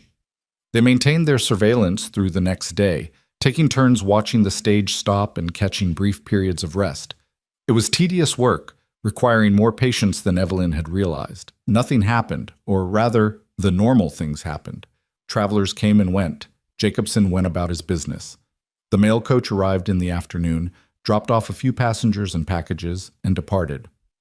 Your letter is gone, Caleb noted, tracking the mail coach as it disappeared into the distance. On its way to Philadelphia, where it will eventually reach a dead letter office since Helen Bradshaw doesn't actually live at the address you used. Unless Langford intercepts it somewhere along the route, Eveline said. That would require him to have Confederates positioned along the mail route, which is possible but complicated. More likely, if he's interested, he already learned what he needed to know from seeing the envelope and perhaps bribing a postal clerk to tell him about the woman who sent it.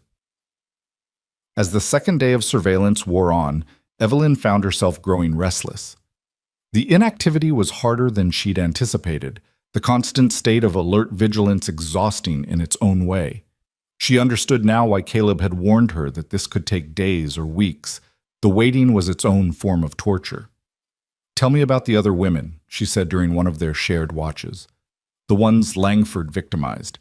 You said you've tracked 15 confirmed cases? Caleb hesitated, then seemed to decide that sharing the information might help pass the time. 15 that I know of. There are probably more. Women who never reported what happened, either because they were too ashamed or because they didn't realize they'd been conned until it was too late to do anything about it. What happened to them after Langford disappeared? Different things. Some, like you, had family or resources to fall back on. They recovered, rebuilt their lives, though I imagine the emotional scars lasted. Others weren't so lucky. Martha Hennessy, the woman I mentioned before from Denver, lost her entire savings and ended up working in a laundry just to survive. She was a school teacher before Langford, educated, independent, respected. After he was done with her, she could barely afford to eat. Evelyn felt the familiar anger rising in her chest. Did she press charges? Tried to, but Langford was already gone, and without evidence of his real identity or location, the authorities couldn't do much. That's part of why he's gotten away with this for so long. By the time his victims realize what's happened, he's already become someone else. Somewhere else. It's like chasing smoke. What about the woman who died by her own hand? You mentioned her before but didn't give details. Caleb's expression darkened. Her name was Elizabeth Chen. She was from San Francisco, daughter of Chinese immigrants who'd built a successful import business. She was educated at a convent school, spoke 4 languages, and had prospects most women would envy. Langford presented himself as a mining engineer with claims in Nevada. He courted her for 2 years, longer than his usual pattern, and convinced her to not only give him money, but to break with her family, who disapproved of her marrying outside their community. He paused, and Evelyn could see the muscles in his jaw working. When he disappeared with her money, Elizabeth was left with nothing. Her family disowned her for the shame she'd brought them. She couldn't return to San Francisco, couldn't face the life she'd given up. 3 months later, she walked into the Nevada desert and never came back. They found her body 2 weeks after that. Jesus, Evelyn whispered. The thing is, Caleb continued, his voice hard, Langford had to have known what he was doing to her. He knew her family situation, knew the cultural pressures she faced, knew exactly how devastating his betrayal would be. And he did it anyway, because to him, she was just another mark, another source of money. The human cost never factored into his calculations. They fell silent after that, both lost in dark thoughts. Evelyn understood now, in a way she hadn't quite grasped before, why Caleb had dedicated years of his life to hunting this man. It wasn't just about his sister, though that was certainly the catalyst. It was about all of them, all the women whose lives had been damaged or destroyed by a man who saw them as nothing more than profitable opportunities. The 3rd day of surveillance brought a change. Around mid-morning, a well-dressed man arrived at the stage stop on horseback. Even from their distant vantage point, it was clear he wasn't a typical traveler. His clothes were too fine, his horse too expensive. He carried himself with the confidence of someone accustomed to moving through the world without obstacles. That's interesting, Caleb murmured, training the spyglass on the newcomer. He's asking Jacobson questions. Lots of gesturing, pointing around. Now, Jacobson's shaking his head, looking confused. Can you see his face? Evelyn asked, trying to keep the urgency out of her voice. Not clearly enough for a positive identification. He's wearing a hat pulled low and the angle's wrong. But his build is right. Matches the description I have of Langford from witnesses who actually saw him in person. Mid-30s, about 6 feet tall, lean build, moves with easy confidence. They watched as the man spent perhaps 20 minutes at the stage stop, talking with Jacobson and occasionally glancing around as if assessing the area. Then, abruptly, he mounted his horse and rode off in the direction he'd come from, west, toward a cluster of small settlements. That was him, Evelyn said with certainty she couldn't quite explain. I know it was. Maybe, Caleb said cautiously, but we can't be sure, and even if it was, we don't know where he went. There are a dozen places he could be hiding in that direction. So we follow him. We can't. By the time we break camp and get down there, he'll be long gone, and if he is Langford, he'll be watching for pursuit. If we tip our hand too early, he'll disappear. Evelyn wanted to scream with frustration. They were so close. She could feel it. But Caleb was right. Rushing in without a plan would only spoil everything they'd worked for.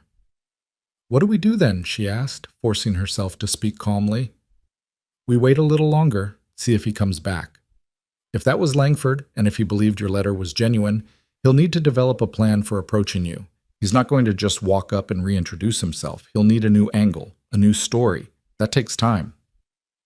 They maintained their watch through the rest of the day and into the evening.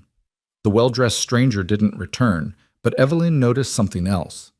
Around sunset, a different man appeared, younger and less refined than the first. He didn't enter the stage stop, just loitered nearby for a while, smoking a cigarette and apparently watching the building. Look out, Caleb said, identifying the man's purpose immediately. Someone's keeping an eye on the place. The question is whether it's related to our operation or something else entirely. Could Langford have hired someone to watch for him? Possible. He's used accomplices before, though usually for more active roles. Having someone simply observe and report is more sophisticated than his typical methods, but he's had years to refine his approach. The young man eventually left, disappearing into the gathering darkness. Caleb made careful notes about his appearance, height, weight, distinguishing features, the direction he'd gone. Everything might be relevant later, or none of it might matter. That was the uncertainty they lived with.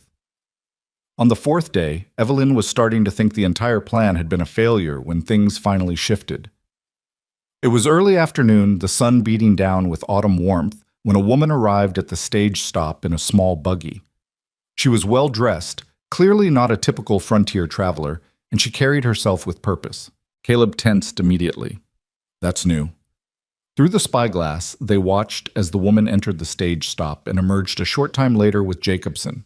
The two of them stood outside, the woman gesturing animatedly, Jacobson shaking his head and looking bewildered. Finally, the woman pressed what looked like money into Jacobson's hand, and his demeanor changed. He nodded, disappeared inside, and returned with what appeared to be a letter. "She's asking about you," Caleb said, his voice tight with controlled excitement. "She just bought information from Jacobson. Now she's reading something, probably your letter to Bradshaw. Jacobson must have kept it, or made a copy before sending the original." "Can a postal clerk do that? Isn't that illegal?" "Extremely illegal. But Jacobson isn't technically a postal clerk. He just handles mail as part of running the stage stop. And if someone offers him enough money, apparently his scruples are negotiable." They watched as the woman read the letter, nodded with satisfaction, and handed it back to Jacobson. She spoke to him for a few more minutes, then returned to her buggy and drove off, heading west, in the same direction the well-dressed man had gone. "What just happened?" Evelyn asked, trying to make sense of what they'd witnessed. "If I had to guess, that was Langford's way of confirming the letter was legitimate. He sent a woman, maybe a wife or partner, maybe just someone he hired, to verify the story. Women attract less suspicion, especially in situations like this. Jacobson would be more likely to talk to a sympathetic woman asking about another woman in distress than he would to a man asking questions. So now Langford knows I'm supposedly waiting here, alone and vulnerable, with at least some money left. Exactly, which means the next move is his. He'll develop an approach. Some new identity, some new story to explain why Thomas Langford never showed up. But this other man is here to help you." Caleb lowered the spyglass and looked at Evelyn. "This is where it gets dangerous. If he comes back, he'll be looking for you. And when he doesn't find you at the stage stop, he's going to start asking harder questions." "So we need to give him a target he can find," Evelyn said, understanding dawning. "We need me to actually be at the stage stop when he comes looking." "Absolutely not," Caleb said flatly. "That wasn't part of the plan. The plan was to draw him out, and it's working. But if he arrives and I'm not there, he'll know something is wrong. We'll lose him. We'll find another way." "There isn't another way," Evelyn interrupted, surprised by her own vehemence. "You said yourself he's cautious, careful, smart. If anything seems off, he'll disappear. The only way this works is if I'm there, if everything appears exactly as the letter suggested.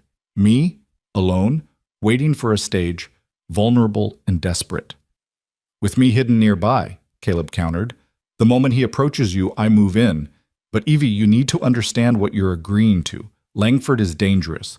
We don't know how he'll react when confronted. We don't know if he's armed, if he has backup, if he'll try to take you hostage or worse." "I understand the risks," Evelyn said, though her hands were trembling slightly.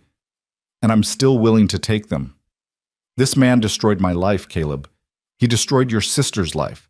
How many more women are we going to let him hurt because we're too cautious to take necessary risks?" They stared at each other, wills clashing in the afternoon heat. Finally, Caleb looked away. "You're as stubborn as Caroline was," he muttered. "All right, but we do this smart. We set up properly, we have escape routes planned, and at the first sign of real danger, you run. Not negotiate, not try to help me, just run. Can you promise me that?" "I promise," Evelyn said, and meant it. She wanted justice, but she wasn't suicidal. They spent the next several hours planning in meticulous detail. Caleb would position himself inside the stage stop, hidden but close enough to intervene immediately if needed. Evelyn would be outside, visible, playing the role of a woman waiting for transportation. They developed signals. If she touched her left ear, it meant she felt threatened and wanted Caleb to intervene immediately. If she stood and walked toward the building, it meant she was trying to draw Langford inside where Caleb would have a better tactical advantage. As the sun began its descent toward evening, they made their move.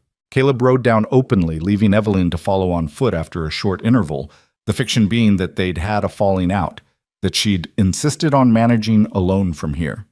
He spoke with Jacobson, explaining that Miss Porter would be returning shortly, that she'd decided to wait for the stage after all.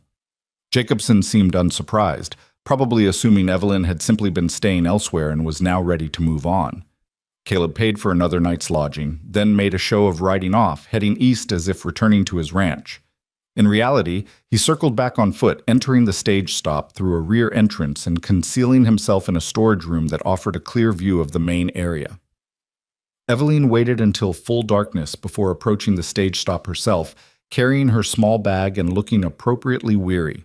Jacobson greeted her with professional courtesy, showed her to her room, and informed her that the stage would indeed arrive in the morning as scheduled. "Will you be wanting dinner, Miss Porter?" he asked. "Just something light, please. I'm not very hungry." She forced herself to eat the bread and cheese Jacobson brought, knowing she needed her strength for whatever was coming. Then, as the evening deepened, she went outside and sat on that familiar bench, wrapped in her cloak against the cold, and waited. The stars emerged, brilliant and indifferent. Somewhere in the darkness, Caleb was watching, ready to act. Somewhere else, possibly, Thomas Langford was planning his approach, preparing to spin new lies to a woman he believed was still under his power. Evelyn touched the small knife Caleb had insisted she carry in her pocket, a last resort, something to defend herself with if everything went wrong. She hoped desperately she wouldn't need it, but she also knew, with a clarity that came from hard experience, that hope was not a strategy. So she sat and she waited, and she prepared herself for the confrontation that was coming. Not with the naive optimism of the woman who'd first arrived at this stage stop weeks ago, but with the harder wisdom of someone who'd learned that trust had to be earned, that pretty words could hide ugly intentions, and that sometimes the only way through fear was straight into its heart. The night grew colder. Evelyn pulled her cloak tighter and kept her vigil, knowing that somewhere out in that vast darkness, a predator was circling, and that soon, very soon, he would make his move. He came with the dawn.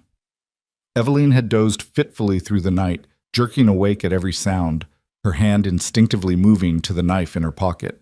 But it wasn't until the sky began its slow shift from black to gray that she heard the distinctive sound of a horse approaching at an easy walk, unhurried and confident. She was back on the bench, had positioned herself there deliberately as soon as she'd heard the hoofbeats, wanting to appear natural, vulnerable, unguarded. Her heart hammered against her ribs, but she kept her breathing steady, her posture that of a woman resigned to waiting, not one braced for confrontation. The rider resolved out of the early morning mist like something from a dream, or perhaps a nightmare. He was exactly as Caleb had described from their surveillance, well-dressed in clothes too fine for frontier travel, sitting his horse with practiced ease, handsome in a way that was almost theatrical. His face was clean-shaven, his hair carefully groomed beneath an expensive hat, and when he smiled at her, his teeth were white and even, nothing like the photograph he'd sent her, nothing like Thomas Langford was supposed to be. "Excuse me, miss," he said, his voice cultured and warm, carrying just a hint of concern. "I hope I'm not disturbing you. Are you waiting for the morning stage?" Evelyn made herself look up slowly, as if startled from deep thought. Yes, I am." He dismounted with fluid grace, looping his reins over the hitching post. Up close, he was even more polished than he'd appeared from a distance. Everything about him spoke of education, breeding, refinement. He was exactly the kind of man who could write those beautiful letters, who could quote Wordsworth and discuss philosophy with apparent depth. "Forgive me for saying so," he continued, his eyes kind and sympathetic, "but you look as though you've had a difficult time. Is everything all right?" It was a simple opening, the kind of concerned inquiry any gentleman might make to a woman who appeared distressed. But Evelyn heard the calculation beneath it, the careful probe for information. He was testing her, seeing if she was the woman he'd been told about. "I've had better weeks," she admitted, allowing weariness to show in her voice. "I'm afraid I'm in rather an embarrassing situation." "I'm terribly sorry to hear that." He took a step closer, not threatening, just solicitous. "My name is James Blackwood. I own a ranch about 20 miles west of here. I was passing through on business and thought I'd stop for breakfast. But if there's any way I might be of assistance..." James Blackwood. A new name, a new identity, but the same predator beneath the polished exterior. Evelyn felt a cold clarity settle over her, sharpening her senses. This was him. This was Thomas Langford, or whatever his real name was. The man who'd destroyed Caroline Mercer and Elizabeth Chen and Martha Hennessy and all the others. The man who'd taken her money and her trust and left her with nothing but ashes. "That's kind of you, Mr. Blackwood," she said carefully, "but I'm afraid my troubles are of the sort that can't easily be resolved. I'm simply waiting to return to Philadelphia." "Philadelphia? That's quite a journey." He settled onto the bench beside her, not too close but near enough to establish a connection. "Forgive my presumption, but you seem like an educated woman, someone from a good family. What brings you all the way out here, and in such obvious distress?" The question was perfectly pitched, sympathetic without being intrusive, inviting confidence without demanding it. Evelyn could see how women fell for this approach. He made you want to tell him things, to unburden yourself to this understanding stranger who seemed to genuinely care. "I came west to meet someone," Evelyn heard herself say, falling into the role she'd prepared. "A gentleman I'd been corresponding with. We were to be married." Langford's expression shifted to one of dawning understanding and appropriate dismay. "Oh no, please don't tell me he never appeared," Evelyn confirmed, letting her voice break slightly. "I waited for 3 days. I sent telegrams, made inquiries. It was as if he never existed. I finally had to accept that I'd been deceived." "My dear lady, that's absolutely reprehensible." Langford's indignation appeared genuine, his voice hardening with what seemed like righteous anger. "What kind of scoundrel would do such a thing? Did you involve the authorities?" "What could they do? I don't even know his real name, apparently. The address he gave me was false. Everything was false." Evelyn touched her handkerchief to her eyes, not actually crying, but creating the impression of barely controlled emotion. "I've been staying with a family nearby, working to earn enough money for passage home. I just want to leave this terrible place and try to forget this ever happened." She watched Langford absorb this information, saw the subtle calculation behind his sympathetic expression. He was evaluating her story, testing it against what he already knew, deciding whether she was genuinely the mark he'd set up or something more dangerous. "That's absolutely dreadful," he said finally. "You must feel so betrayed, so alone out here. Do you have family back in Philadelphia? People who'll help you get back on your feet?" The question was key. He wanted to know if she had resources, if she was worth pursuing further, or if she was truly tapped out. Evelyn had prepared for this. "Some distant cousins," she said. "We're not close, but they'll take me in until I can find proper employment. I have a little money saved still, enough to survive until I can rebuild my life. It's not what I had before, but it's something." The mention of remaining money was bait, and she saw the flicker of interest in Langford's eyes. Not greed exactly, he was too controlled for that, but calculation. A woman with some resources left, emotionally vulnerable, desperate to trust someone after being betrayed. Perfect prey. "Miss..." He paused delicately. "I'm sorry, I didn't catch your name." "Porter. Evelyn Porter." "Miss Porter." He said her name as if tasting it, committing it to memory. "I understand if you're reluctant to trust anyone after what you've been through, but please allow me to at least buy you breakfast. You shouldn't have to face the morning alone, not after such an ordeal." It was smoothly done, offering kindness without strings, positioning himself as a gentleman concerned only with her welfare. Evelyn knew this was the moment.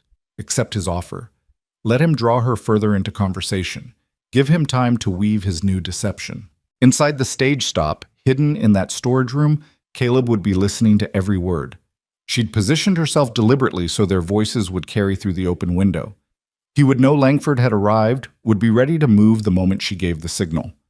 "I suppose breakfast would be nice," Evelyn said, standing slowly. "Mr. Jacobson makes decent biscuits, at least." Langford stood as well, offering his arm with old-fashioned courtesy. Excellent. And perhaps, if you'll permit me, I can tell you a bit about this country. I know it seems harsh and unforgiving after what you've experienced, but there's beauty here too, for those who have eyes to see it. They moved toward the stage stop entrance, Eveline acutely aware of every step, every breath.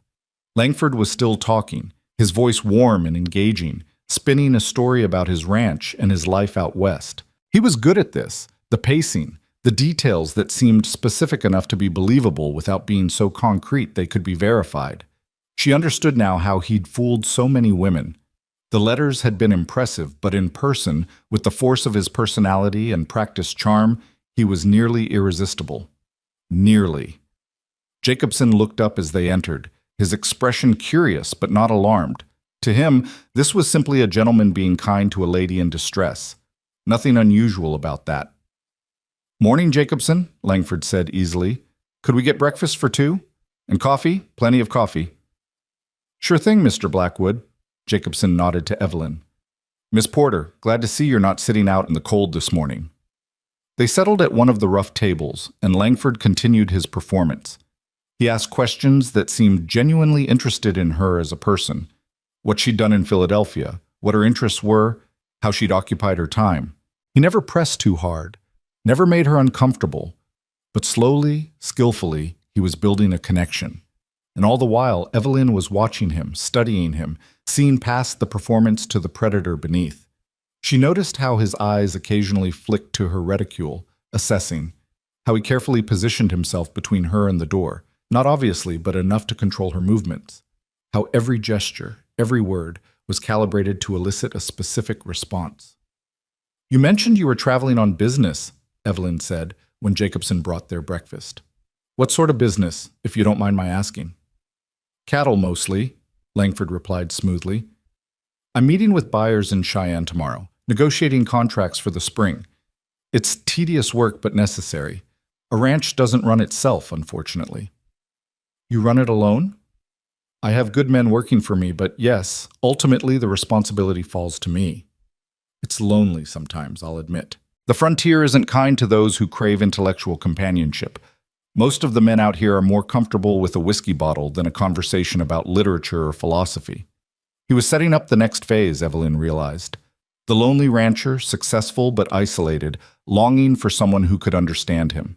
It was probably the same approach he'd used with Caroline Mercer, with all the others. The story varied in details, but the emotional manipulation remained constant. "That must be difficult," she said neutrally. "It is. Though I try to make regular trips back east, maintain connections with civilization." He smiled self-deprecatingly. "I know that sounds pretentious, calling the East civilization as if we're all barbarians out here, but you understand what I mean, I think. The theaters, the libraries, the conversation with educated people, I miss that sometimes." Eveline took a sip of her coffee, using the moment to steady herself. She needed to move this forward, needed to give Caleb an opportunity to act, but she also needed to make sure they had enough evidence of Langford's intentions to make charges stick. "Mr. Blackwood," she said carefully, "why are you being so kind to me? We're strangers. You have no obligation to a woman you just met." Langford met her eyes, and for just a moment she saw something genuine flash there.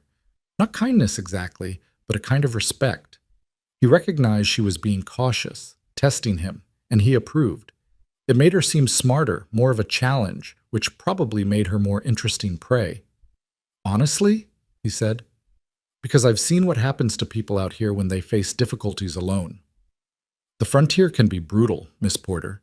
It breaks people who don't have support, who don't have someone to lean on when times are hard. I wouldn't be able to live with myself if I simply rode away and left you to struggle alone, not when I have the means to help." "Help how?" The question was direct, perhaps too direct, but Eveline needed to know his angle. "Well," Langford said thoughtfully, "I'm not suggesting anything improper, of course, but if you needed a place to stay for a few days, somewhere safe while you make arrangements for your journey home, my ranch has a guest room. My housekeeper is a very respectable woman who could serve as a chaperone. It would give you time to rest, recover your strength, perhaps earn a bit of extra money helping with books or correspondence if you're inclined. No obligation, no expectations beyond honest work for honest pay. There it was, the offer that seemed generous and practical, but would place her isolated and vulnerable on his property, miles from anyone who might help. She'd be dependent on him for food, shelter, transportation. Any money she had would become accessible to him through a dozen subtle manipulations. And if she refused his advances or caught on to his true nature, she'd be too far from civilization to easily escape or get help. Caroline Mercer had probably received a similar offer. Elizabeth Chen certainly had. How many others had walked into this same trap, seeing only kindness where there was actually cold calculation? That's very generous, Evelyn said slowly, but I wouldn't want to impose, It's not an imposition, Langford insisted. Truly, the house is large and I'm away much of the time anyway. You'd actually be helping me out. Like I said, I'm terrible with correspondence and bookkeeping. I could genuinely use someone with your skills. He was pushing now, sensing that he had her off balance. The offer was too good, which should have been a warning sign, but he was framing it as mutual benefit rather than charity. Evelyn could see how effective this approach must be.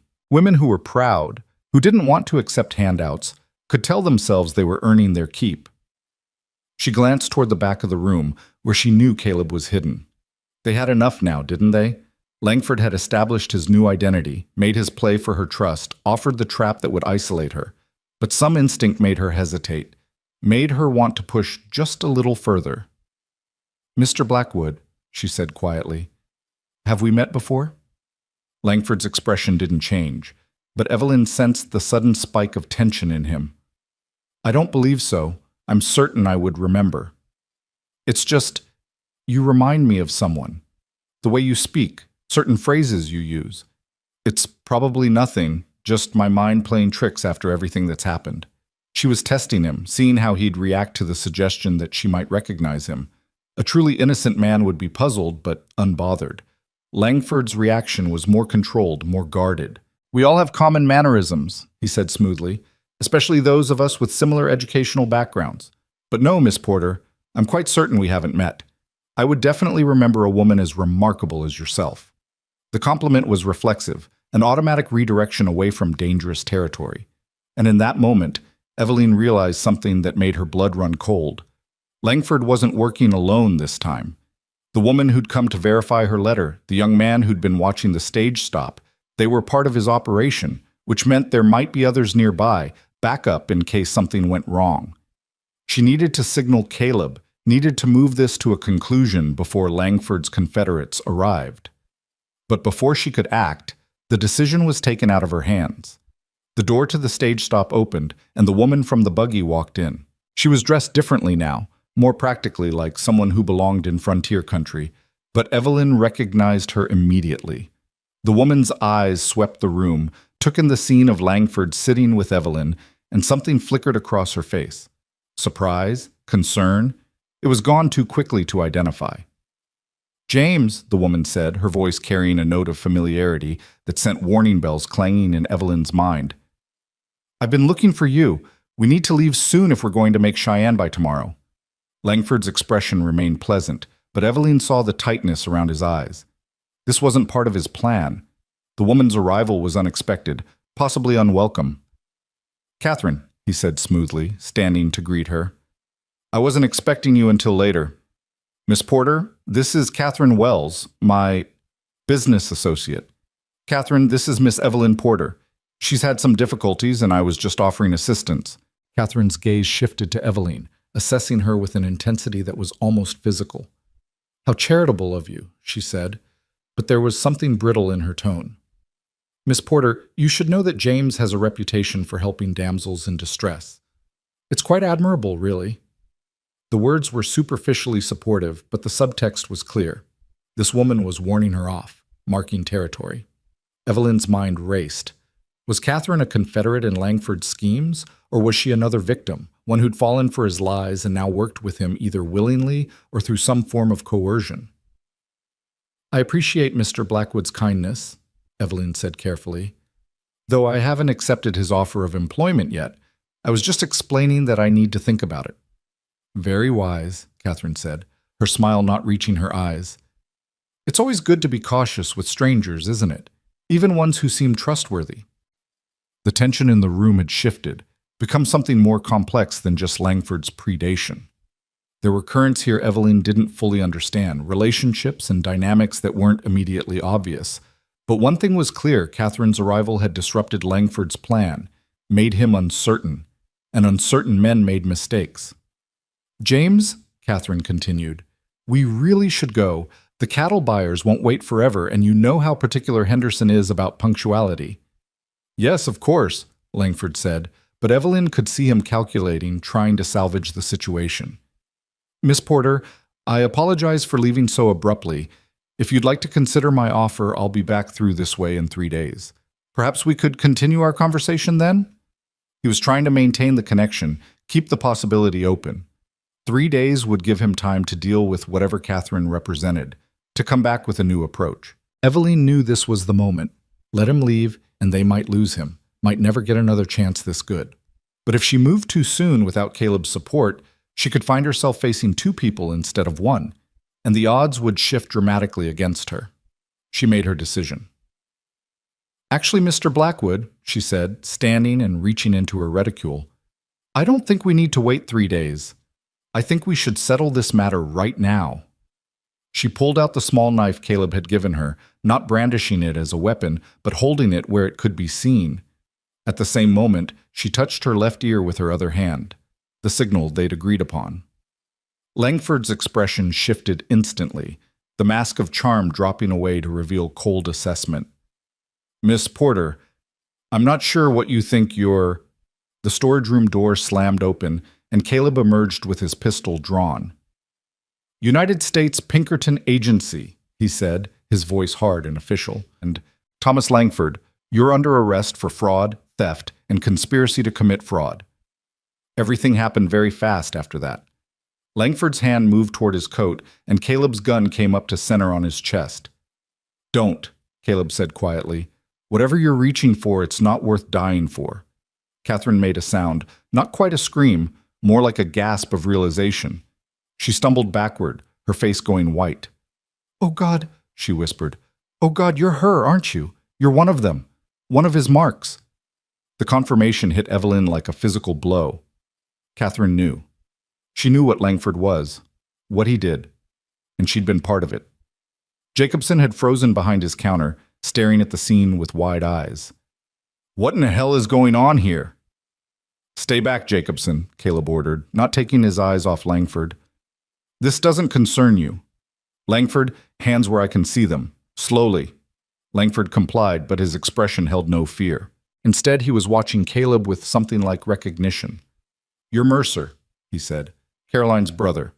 I wondered when you'd finally catch up to me." The casual mention of his sister's name made Caleb's hand tighten on his pistol. "You have the right to remain silent," he said, his voice barely controlled. "I'd suggest you use it." "I'm curious," Langford continued as if Caleb hadn't spoken. "How did you find me? I've been so careful. Was it Miss Porter? Did she somehow contact you before coming here?" "Actually," Evelyn said, finding her voice, "he found me. After you abandoned me at this very stage stop. He's been tracking you for years, waiting for you to make a mistake. And you finally did." Something flickered in Langford's eyes. Not quite regret, but perhaps a professional acknowledgement of error. "Clever," he admitted. "Using one of my own victims as bait. I should have anticipated that. But tell me, Mercer, are you prepared to kill me? Right here in front of witnesses? Because that's what it would take. I'm not going to prison. I'd rather die than spend years in a cage." "That can be arranged," Caleb said flatly. "Caleb, no." Evelyn hadn't meant to cry out, but the words came automatically. This wasn't justice. This was execution. No matter what Langford had done, killing him in cold blood would destroy Caleb as surely as it would end Langford's life. Catherine moved then, a sudden jerky motion that made both Caleb and Evelyn startle. But she wasn't going for a weapon. She was pulling something from her own bag. Papers, Evelyn realized. Documents. "I have proof," Catherine said, her voice shaking but determined. "Letters, bank records, testimonies from women he's victimized. I've been collecting evidence for months, waiting for the right moment. You don't have to kill him, Agent Mercer. We can destroy him legally, put him away where he can never hurt anyone else. Langford's face went slack with shock. Catherine, what are you— Shut up, she snapped, all the previous tension in her voice now making sense. Shut up, James, or Thomas, or whatever your real name is. I loved you, I actually loved you, and you used that to make me complicit in your schemes. You convinced me the women deserved it, that they were greedy and foolish, and we were just teaching them lessons. But then I started actually talking to some of them, started seeing what you'd done to their lives, and I realized you'd done the same thing to me. You just did it slower, more completely, so I didn't recognize the cage you'd built until I was already locked inside. Her hands were shaking as she held out the papers to Caleb. Take these. It's everything you need to convict him. Names, dates, amounts stolen, copies of his letters using different identities. I've been documenting everything, waiting for someone like you to come along so I could finally get out. Caleb moved cautiously, keeping his gun trained on Langford while reaching for the papers. Evelyn stepped forward to take them from Catherine, giving Caleb's gun hand a clear line of fire. The documents were extensive, months or even years of meticulous record-keeping. Why? Evelyn asked Catherine softly. Why did you keep helping him if you knew what he was doing? Catherine's laugh was bitter. Because I had nowhere else to go. Because he convinced me I was just as guilty as he was, that if he went down, I'd go down with him. Because leaving meant admitting I'd been a fool, that I'd wasted years of my life on a man who saw me as just another tool. Her eyes met Evelyn's. But watching him work on you, seeing him prepare to do to you what he'd done to so many others, I couldn't anymore. I just couldn't. Langford had been silent through this exchange, but now he spoke, his voice lacking all its previous warmth and charm. You stupid bitch! You've destroyed everything. No, Catherine said with surprising strength. You destroyed everything. I'm just making sure everyone knows it. Caleb had pulled out a set of handcuffs from his coat. Langford, turn around, hands behind your back. For a moment, Evelyn thought Langford might refuse, might force the confrontation to its logical, violent conclusion. But something in Caleb's eyes must have convinced him that the Pinkerton agent was perfectly willing to pull that trigger, because he complied, turning slowly and placing his hands behind his back. The click of the handcuffs closing felt like the end of something, not just the case, but something larger. Years of hunting, years of grief and anger and determination, coming to fruition in a dusty stage stop in the middle of Wyoming territory. Thomas Langford, Caleb said formally, you are under arrest for multiple counts of fraud, theft by deception, and conspiracy to commit fraud. Additional charges may be filed pending investigation of your activities. You will be transported to Cheyenne to await trial. Do you understand these charges? Langford said nothing, his face carved from stone. Caleb looked at Jacobson, who was still standing frozen behind his counter. I'll need you to witness this arrest and sign a statement, and I'll need your cooperation regarding the mail fraud he committed through your establishment. I didn't know, Jacobson stammered. I swear, Agent Mercer, I didn't know what he was doing. He just offered me money for information, said he was trying to help a lady friend. We'll sort that out later, Caleb cut him off. Right now, I need you to prepare a room where I can secure the prisoner until I can arrange transport. As Jacobson hurried to comply, Evelyn turned to Catherine. What will happen to you? I don't know, the woman admitted. I suppose that depends on whether Agent Mercer believes I was a victim or an accomplice. Probably both, if I'm honest. Caleb glanced at her, his expression unreadable. You'll need to make a full statement, testify at trial. If what you're saying is true, if you have real evidence against him, the prosecutor might offer you immunity in exchange for cooperation. I'll do whatever it takes, Catherine said. I just want this to be over. Evelyn understood that feeling completely. The need for closure, for the story to finally reach its ending so that something new could begin. She'd been living in the aftermath of Langford's betrayal for weeks now, her life suspended in a kind of limbo. Now, watching him in handcuffs, seeing the monster stripped of his charm and reduced to just another criminal, she felt something inside her begin to shift.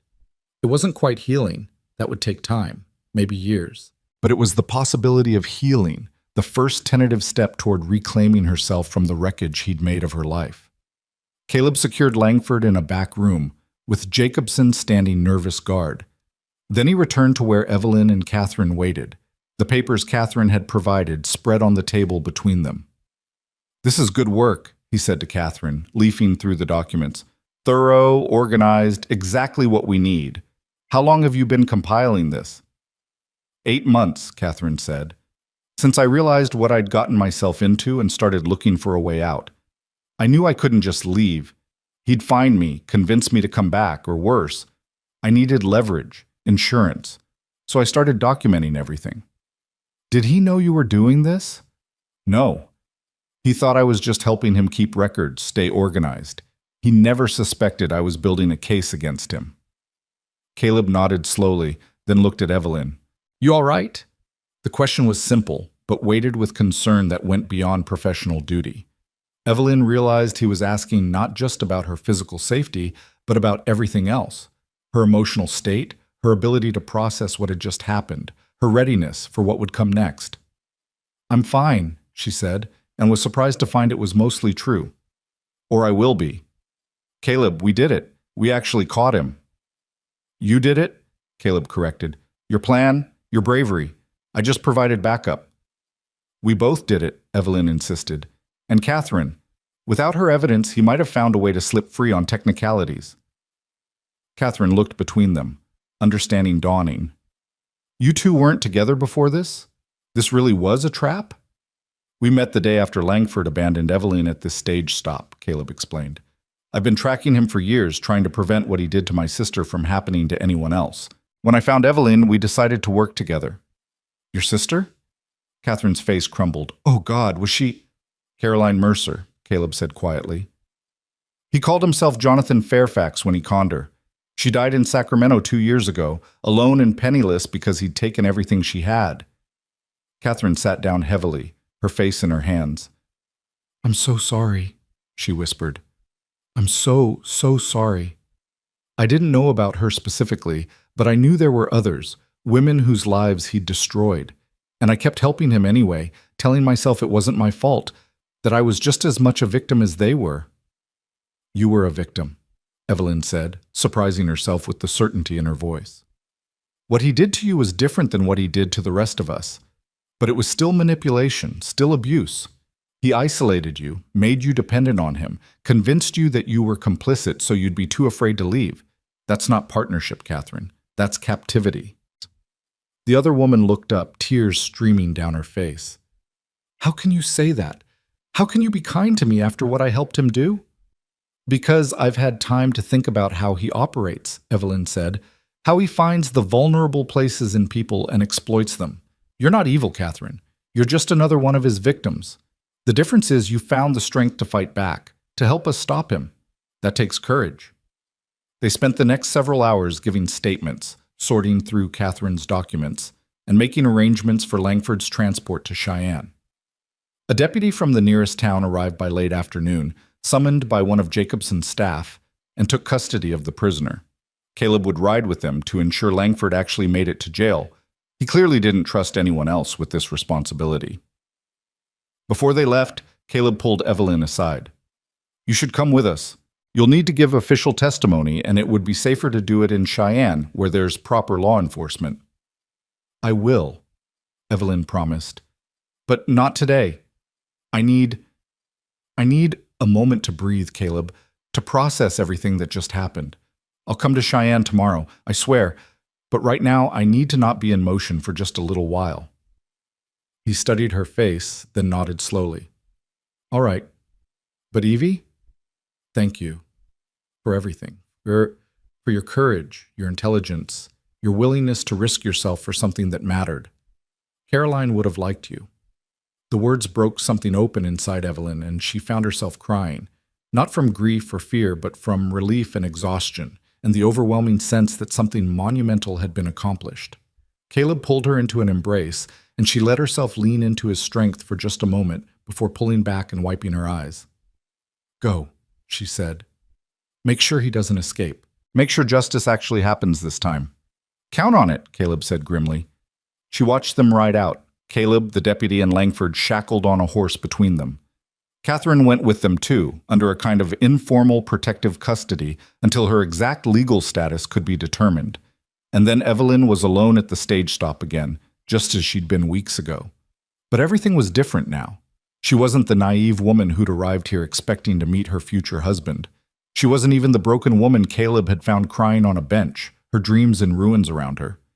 She was someone new, forged in the crucible of betrayal and hardship, and the decision to fight back rather than simply accept victimhood. The stage would come in the morning, just as it always did. But Evelyn found she had no interest in taking it back to Philadelphia. That life was gone, as surely as if it had never existed. The woman who'd lived there, who'd managed her careful existence with such prudent attention to safety and security, had died the moment she'd made the decision to come west. What would rise from those ashes, Evelyn didn't yet know, but she was curious to find out. She spent the night in her small room at the stage stop, and for the first time in longer than she could remember, she slept deeply and dreamlessly. When she woke, the sun was already high, and she realized she'd missed the stage's departure. But she felt no panic, no regret. Instead, she dressed carefully, packed her few belongings, and went to find Jacobson. "I need to hire a horse," she told him. "I'm riding to Cheyenne." "Alone?" Jacobson looked doubtful. "Miss Porter, that's a long journey, and potentially dangerous." "I'll be fine," Evelyn interrupted. "I've learned I'm more capable than I thought. Now, about that horse?" An hour later, she was on the road, riding the same dappled gray mare Caleb had loaned her weeks ago. The journey would take 2 days, maybe 3, depending on conditions. She had enough money for food and lodging, and Caleb had taught her the basics of frontier travel during their time surveilling the stage stop. She would make it to Cheyenne. She would give her testimony. She would see Thomas Langford face justice for his crimes. And then, maybe, she would figure out who Evelyn Porter was meant to become in this new life she was building from the ruins of the old. The Wyoming sky stretched endlessly above her, vast and blue and full of possibility.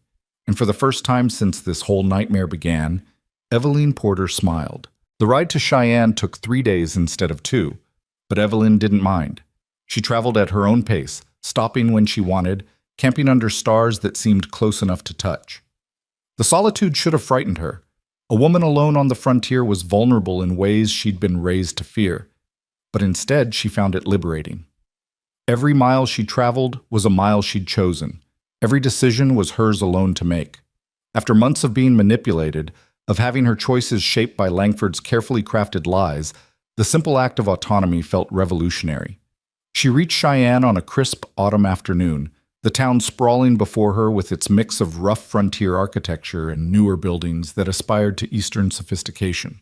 The streets were busy with cattle traders, miners, railroad workers, and the occasional elegant lady stepping carefully around the mud and manure. It was chaotic and alive and nothing like the orderly streets of Philadelphia, and Evelyn found herself captivated by it. Caleb had told her to meet him at the Pinkerton office on Ferguson Street, so she asked directions from a helpful shopkeeper and navigated her way through the crowded thoroughfares. The office was modest, a second-floor suite above a dry goods store, but the sign on the door carried weight. Pinkerton National Detective Agency. We never sleep. She climbed the stairs and knocked, suddenly nervous in a way she hadn't been while facing down Langford. This was official now, real in ways that their surveillance and trap had somehow not felt. She was about to give sworn testimony that would help put a man in prison, possibly for the rest of his life. The responsibility of that settled heavy on her shoulders. Caleb opened the door himself, and his face split into a genuine smile when he saw her. "Evie, I was starting to worry you'd changed your mind about coming." "I told you I would," she said, returning his smile. "I just needed an extra day on the road." He ushered her into a room that was equal parts office and war room. Maps covered one wall, pinned with markers and notes. Filing cabinets lined another. A large desk dominated the center space, covered in papers and documents that Evelyn recognized as Catherine's evidence. 2 other men were present, one a distinguished older gentleman in a suit, the other younger and clearly another field agent like Caleb. "Miss Porter," the older man said, standing to greet her. "I'm William Sterling, Regional Director for Pinkerton. Agent Mercer has told me a great deal about you. Your assistance in apprehending Thomas Langford has been invaluable." I'm glad I could help, Evelyn said, shaking his offered hand. Has he been formally charged? Multiple counts, Sterling confirmed. Mail fraud, theft by deception, conspiracy to commit fraud, and we're investigating whether we can make a case for manslaughter in relation to Caroline Mercer's death. The prosecutor believes we have a strong case, particularly with the documentation Miss Wells provided. How is Catherine? Evelyn asked. Is she being charged as well? Sterling exchanged a glance with Caleb before responding. That's still being determined. She's cooperating fully, and her testimony will be crucial to securing convictions on all counts. The prosecutor is inclined to offer her immunity in exchange for that cooperation, but there are some who feel she should face consequences for her role in Langford's schemes. She was a victim, Evelyn said firmly. Maybe not in the same way the rest of us were, but he manipulated her just as thoroughly. She found the courage to fight back and help us stop him. That should count for something. Your opinion will carry weight, Sterling said. As one of his victims, your perspective on Miss Wells' culpability matters, but that's a conversation for later. Right now, I need you to give a complete statement about your interactions with Langford, starting from the first letter you received. The process took hours. Evelyn walked them through every detail she could remember, the timing of letters, the specific phrases Langford had used, the photograph that wasn't him, the request for money, the instructions to meet him at Jacobson's stage stop. Sterling took meticulous notes while the younger agent recorded everything in shorthand. Caleb sat quietly to the side, occasionally asking clarifying questions, but mostly just listening. When she finally finished, her throat was raw and her head ached. Sterling reviewed his notes, asked a few follow-up questions, then nodded with satisfaction. This is excellent, Miss Porter. Combined with Miss Wells' documentation and the testimony of other victims we've located, I'm confident we can secure a conviction. Langford will spend the rest of his life in prison. What about the other women? Evelyn asked. The ones he victimized before me? Have they been notified? We're in the process of contacting everyone we can identify, Sterling said. Some, like Martha Hennessy in Denver, we've already spoken to. Others are proving more difficult to locate. Langford was careful to target women who were isolated, who might not have strong social networks to fall back on. But we're doing our best to reach them all. Let them know justice is finally being served. The thought of those other women, her sisters in victimhood scattered across the territories, made Evelyn's chest tight. I'd like to help with that if I can. Reaching out to them, I mean. It might be easier coming from someone who's been through the same thing. Sterling looked surprised, then thoughtful. That's a generous offer, Miss Porter. Let me discuss it with the prosecutor and see if there's a role for you in the notification process. But first, you should rest.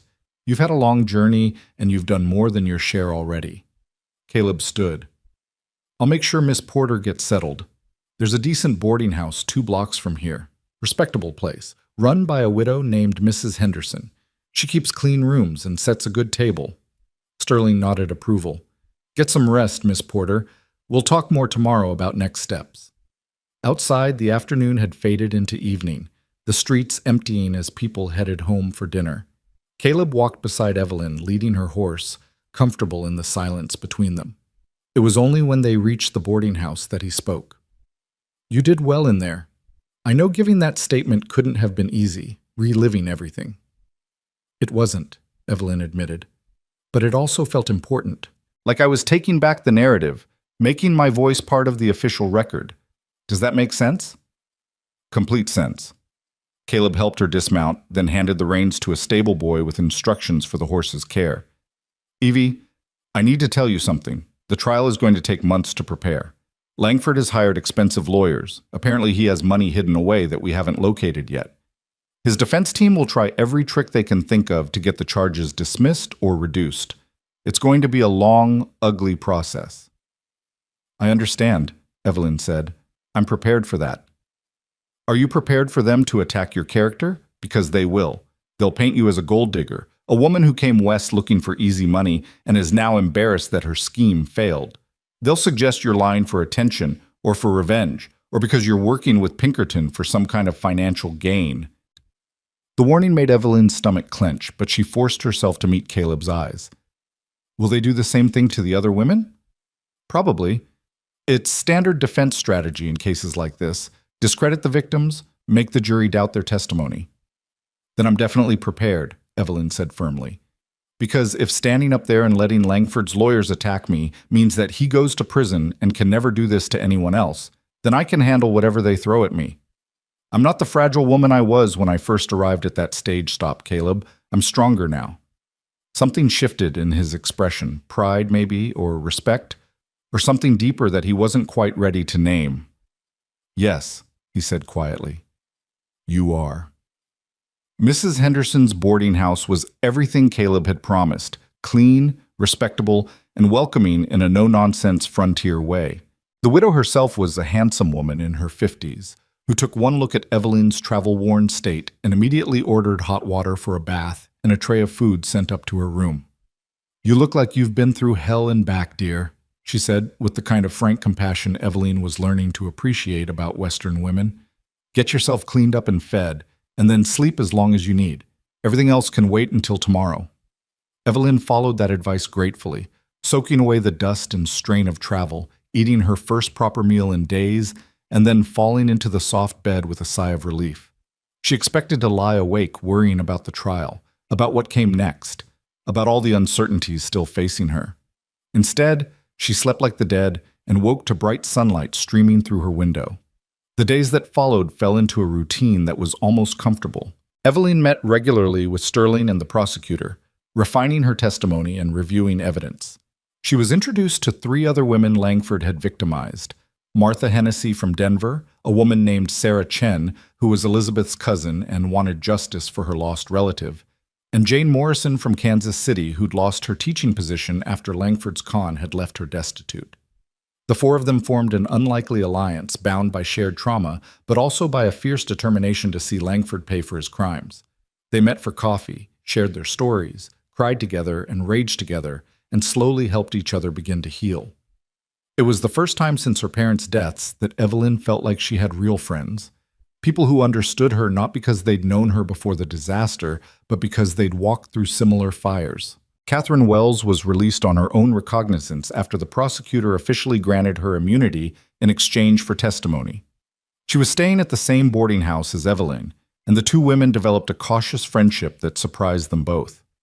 Catherine was broken in ways that would take years to repair, carrying guilt for her complicity in Langford's schemes that no amount of legal immunity could absolve. But she was also trying to rebuild, to figure out who she was separate from the man who'd controlled her for so long.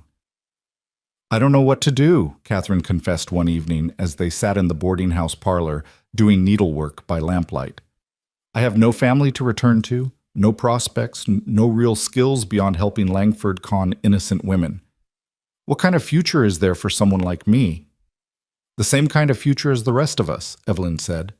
Uncertain, frightening, but also full of possibility. We get to decide who we become now, Catherine. We're not defined by what he did to us, unless we choose to be. How can you be so calm about it? Catherine asked, frustration evident in her voice. Don't you wake up angry? Don't you want to scream at the unfairness of it all? Every single day, Evelyn admitted. But I've learned that anger is only useful if you channel it into action. Otherwise, it just consumes you from the inside out. So yes, I'm angry. But I'm using that anger to fuel my determination to see this through, to help other women avoid what happened to us, to build something new from the wreckage. Catherine was quiet for a moment, her needle moving in and out of the fabric. You're going to stay out here, aren't you? In the West, I mean. You're not going back to Philadelphia. No, Evelyn said, realizing as she spoke that the decision had been made somewhere along the way without her consciously choosing it. There's nothing for me back there. Everything I was, everything I had, it's gone. But here, I can be someone new, someone stronger. What will you do? I don't know yet, but I'll figure it out. The conversation was interrupted by a knock at the parlor door. Mrs. Henderson poked her head in. Miss Porter, you have a visitor. Mr. Mercer is asking to see you. Evelyn set aside her needlework and found Caleb waiting in the front hall, hat in hand, looking uncharacteristically uncertain. Sorry to disturb your evening. I wanted to talk to you about something, if you have a moment. Of course. Should we walk? They strolled through the evening streets, the air crisp with the promise of coming winter. Cheyenne at night was a different creature than during the day, quieter, softer around the edges, with lamplight spilling golden from windows and the distant sound of a piano playing in a saloon somewhere. "I've been offered a new case," Caleb said, after they'd walked in silence for a few minutes. "Railroad robbery up in Montana. Good pay, probably several months of work. Sterling wants me to take it." "But you're hesitating," Evelyn observed. "I've been hunting Langford for so long that I'm not sure what to do with myself now that he's caught. The case gave me purpose, direction. Without it—" He trailed off, staring at something in the distance. "Without it, you have to figure out who Caleb Mercer is when he's not seeking vengeance for his sister's death," Evelyn finished gently. He looked at her sharply, then slowly nodded. "Something like that, yeah. The ranch needs attention. I've been neglecting it for years, leaving Sam and Tommy to handle everything while I chased ghosts. Maybe it's time to go home, actually try to build the life Caroline would have wanted me to have." "That sounds healthy," Evelyn said. "Scary, but healthy. What about you? Have you thought about what comes next?" Evelyn considered the question carefully. "I want to help the other women. Not just the ones Langford victimized, but women in general who come west unprepared for how hard it can be. I was lucky. I met you before anything worse could happen to me. But there are so many others who aren't that fortunate. Women who get stranded or widowed or conned and have no resources and no support system. I want to do something about that." "What did you have in mind?" "I'm not sure exactly. Maybe some kind of organization that helps women get back on their feet after disasters, provides temporary housing, helps them find employment, offers legal assistance if they've been victimized. It would take funding, and I don't have much capital left, but Mrs. Henderson has been telling me about other women in town who might be interested in supporting something like that." Caleb was quiet, thinking. Then he said, "The ranch has more space than I need. The main house, the guest room you stayed in, even the bunkhouse when Sam and Tommy aren't using it. If you wanted to start something, you could use that as a base. Women could stay there temporarily while they figure out their next steps, work if they want to in exchange for room and board, leave when they're ready. It's isolated enough to offer safety and privacy, but close enough to town to access resources." Evelyn stopped walking, turning to face him fully. "Caleb, are you seriously offering me your ranch as a haven for displaced women?" "I'm offering partnership," he corrected. "You'd run the operation. I'm not equipped for that kind of work emotionally or practically, but I can provide the physical space, some financial backing to get started, protection if anyone needs it. And when I'm not off on cases, I can help with the practical side, repairs, transportation, dealing with any problems that need a man's authority to solve, unfortunately." "Why?" Evelyn asked, her voice barely above a whisper. "Why would you do this?" Caleb met her eyes, and in the lamplight she could see the vulnerability there, the grief he still carried for his sister mixed with something newer and more hopeful. "Because Caroline deserved someone to care when she needed help, and she didn't get it. I can't change that. But I can make sure other women do get that support. And because you're right, you're not the fragile woman I found at that stage stop. You're someone who survived something terrible and came out stronger, someone who wants to use that strength to help others. I admire that, Evie. I want to support it however I can." The offer was so unexpected, so generous, that Evelyn felt tears pricking her eyes. This wasn't romance. Caleb wasn't proposing marriage or even courtship. He was proposing something better, partnership, mutual respect, shared purpose, a foundation to build something meaningful on. "I'd need to work out the details," she said slowly. "Talk to the other women, see who might want to be involved. Figure out funding and logistics and legal structures. It could take months to set up properly." "Take the time you need," Caleb said. "The ranch isn't going anywhere, and neither am I. Well, I might be in Montana for a while, but you know what I mean." Evelyn laughed despite the tears now flowing freely down her cheeks. "You're a good man, Caleb Mercer. Your sister would be proud of you." "I hope so," he said softly. "I really do hope so." The trial began in early December, when winter had settled over Cheyenne with serious intent. The courthouse was packed every day with newspaper reporters from as far away as San Francisco covering what had become known as the romance fraud case. Langford sat at the defense table looking distinguished and wronged, his expensive lawyers painting him as a victim of misunderstanding and vindictive women. But the prosecution had evidence that couldn't be explained away. Catherine's documentation was damning. Letters in Langford's handwriting using multiple identities, bank records showing suspicious transfers, testimonies from dozens of witnesses who'd seen him with different women in different towns. The prosecution called victim after victim to the stand, each woman telling her story of betrayal and loss. When it was Evelyn's turn to testify, she walked to the witness stand with her head high and her voice steady.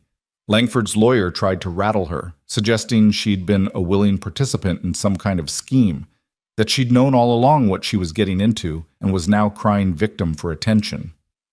Mr. Langford presented himself as an honest rancher looking for an educated wife, Evelyn said calmly. He quoted poetry, discussed philosophy, created the illusion of a thoughtful, cultured man. The persona he crafted was designed specifically to appeal to women like me, educated, independent, careful. If I'd received letters from someone who seemed too good to be true, I would have been suspicious. But Mr. Langford was smart enough to include flaws in his character, to mention difficulties and challenges, to make himself seem real.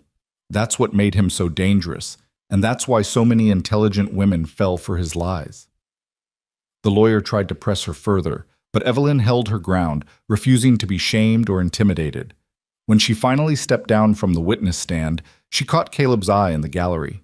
He nodded once, a small gesture of approval and respect, and Evelyn felt a surge of pride. She'd done it. She'd faced her attacker in open court and refused to let him make her small. The other women testified with similar strength. Martha Hennessy, who'd lost everything and rebuilt from nothing, spoke about the long-term impact of Langford's fraud on her ability to trust anyone. Sarah Chen read a letter her cousin Elizabeth had written before walking into the desert, a heartbreaking document that had the entire courtroom in tears. Jane Morrison detailed how Langford's con had cost her not just money, but her teaching career and her reputation in her community. And then Catherine Wells took the stand, and the entire dynamic shifted. She was a devastating witness, speaking with brutal honesty about how Langford had groomed her over years, slowly drawing her into his schemes by making her feel complicit, making her believe she couldn't leave because she was just as guilty as he was.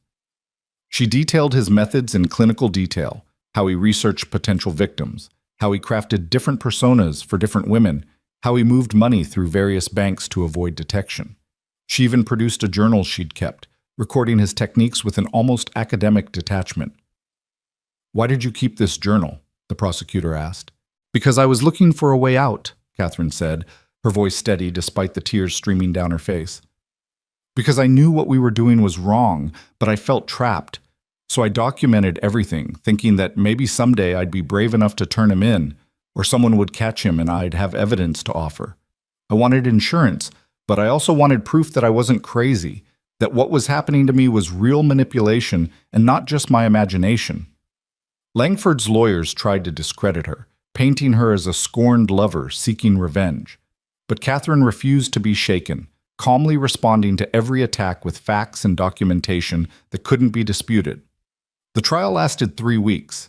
In the end, the jury deliberated for less than 4 hours before returning guilty verdicts on all counts. Langford was sentenced to 20 years in the territorial prison, with additional charges pending in other jurisdictions. It wasn't everything. It would never bring back Caroline Mercer or Elizabeth Chen, would never fully restore what had been taken from all his victims. But it was justice, real and concrete and permanent. Outside the courthouse, Evelyn stood with the other women, all of them crying and laughing and holding on to each other in the cold December air. Reporters shouted questions, but Evelyn ignored them, focused entirely on this moment of collective triumph. They'd done it. They'd faced their abuser in court, told their truths, and seen justice prevail. Caleb emerged from the courthouse and made his way through the crowd to where Evelyn stood. He didn't say anything, just pulled her into an embrace that she returned fiercely, both of them holding on as if anchoring each other against a storm. "Thank you," she whispered into his shoulder, "for everything, for finding me, for believing me, for helping make this happen." "You did this," he said firmly, pulling back to look at her. "All of you. I just provided the badge and the resources. The courage was all yours." The winter passed in a blur of planning and preparation. Evelyn worked with Martha, Sarah, and Jane to develop a formal structure for what they were calling the Frontier Women's Aid Society. Catherine, seeking redemption through action, threw herself into the project as well, using her organizational skills to help establish procedures and protocols. They secured funding from several wealthy women in Cheyenne who'd been moved by the trial coverage, and within 3 months they'd opened their first shelter in the main house of Mercer Ranch. Caleb was in Montana on his railroad case, but he'd left instructions with Sam and Tommy to provide whatever support the women needed. The two ranch hands took to the expanded household with surprising grace, treating the temporary residents with respectful deference and helping with heavy labor when needed. The first woman they helped was a widow from Kansas whose husband had died in a mining accident, leaving her alone with 3 children and no resources. She stayed at the ranch for 2 months while Evelyn helped her find employment as a seamstress and secured housing in town. The second was a young woman who'd been abandoned by a man claiming to be her husband after he'd already married someone else. The third was an immigrant from Germany who spoke almost no English and had been stranded when the family she'd been traveling with continued west without her. By spring, they'd helped more than a dozen women, and word was spreading across the territory. Newspapers ran favorable articles about the society, praising the women's innovative approach to a growing problem. Letters arrived from women as far away as California and Texas, asking for help or offering support. Evelyn discovered she was good at this work. The combination of practical problem-solving and emotional support came naturally to her. She learned to assess what each woman needed, whether it was temporary shelter, job training, legal assistance, or simply someone to listen to her story without judgment. She learned to navigate the complex web of territorial law and social services, to negotiate with potential employers on behalf of women who had no leverage, to build networks of support that could catch people before they fell too far.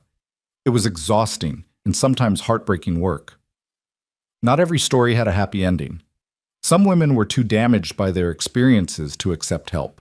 Others had problems too complex to be solved with temporary shelter and job assistance. But enough of them found their footing, rebuilt their lives, moved forward into futures that had seemed impossible when they'd first arrived at the ranch. Those successes made everything else worthwhile. Caleb returned from Montana in late April, his case successfully concluded, and another criminal behind bars. Evelyn was in the barn office. She'd taken it over completely now, transforming it into the administrative center for the society, when he arrived. She looked up from the correspondence she was reviewing to find him standing in the doorway, weathered from months on the trail but smiling. "The place looks different," he observed. "Busier." "We've had 19 women stay here since December," Evelyn reported, unable to keep the pride from her voice. 14 have moved on to independent situations. 3 are still here, working and saving money. 2 decided to return to their families back east, and we helped arrange their passage." "That's remarkable, Evie. You've built something real here." "We've built something," she corrected. "This wouldn't exist without your support, without you believing in the idea enough to offer your home." Caleb stepped into the office, looking around at the organized filing system, the charts tracking residents and resources, the correspondence from women seeking help and donors offering support. "Caroline would have loved this," he said quietly. "She always talked about creating opportunities for women, about building systems that could catch people when they fell. This is exactly the kind of work she dreamed of doing." "Then we're doing it in her honor," Evelyn said. "Every woman we help, every life we change. That's Caroline's legacy, as much as it's ours." They fell into a comfortable routine over the weeks that followed. Caleb handled the ranch work and provided security and support for the society. Evelyn managed the shelter program and continued expanding their network.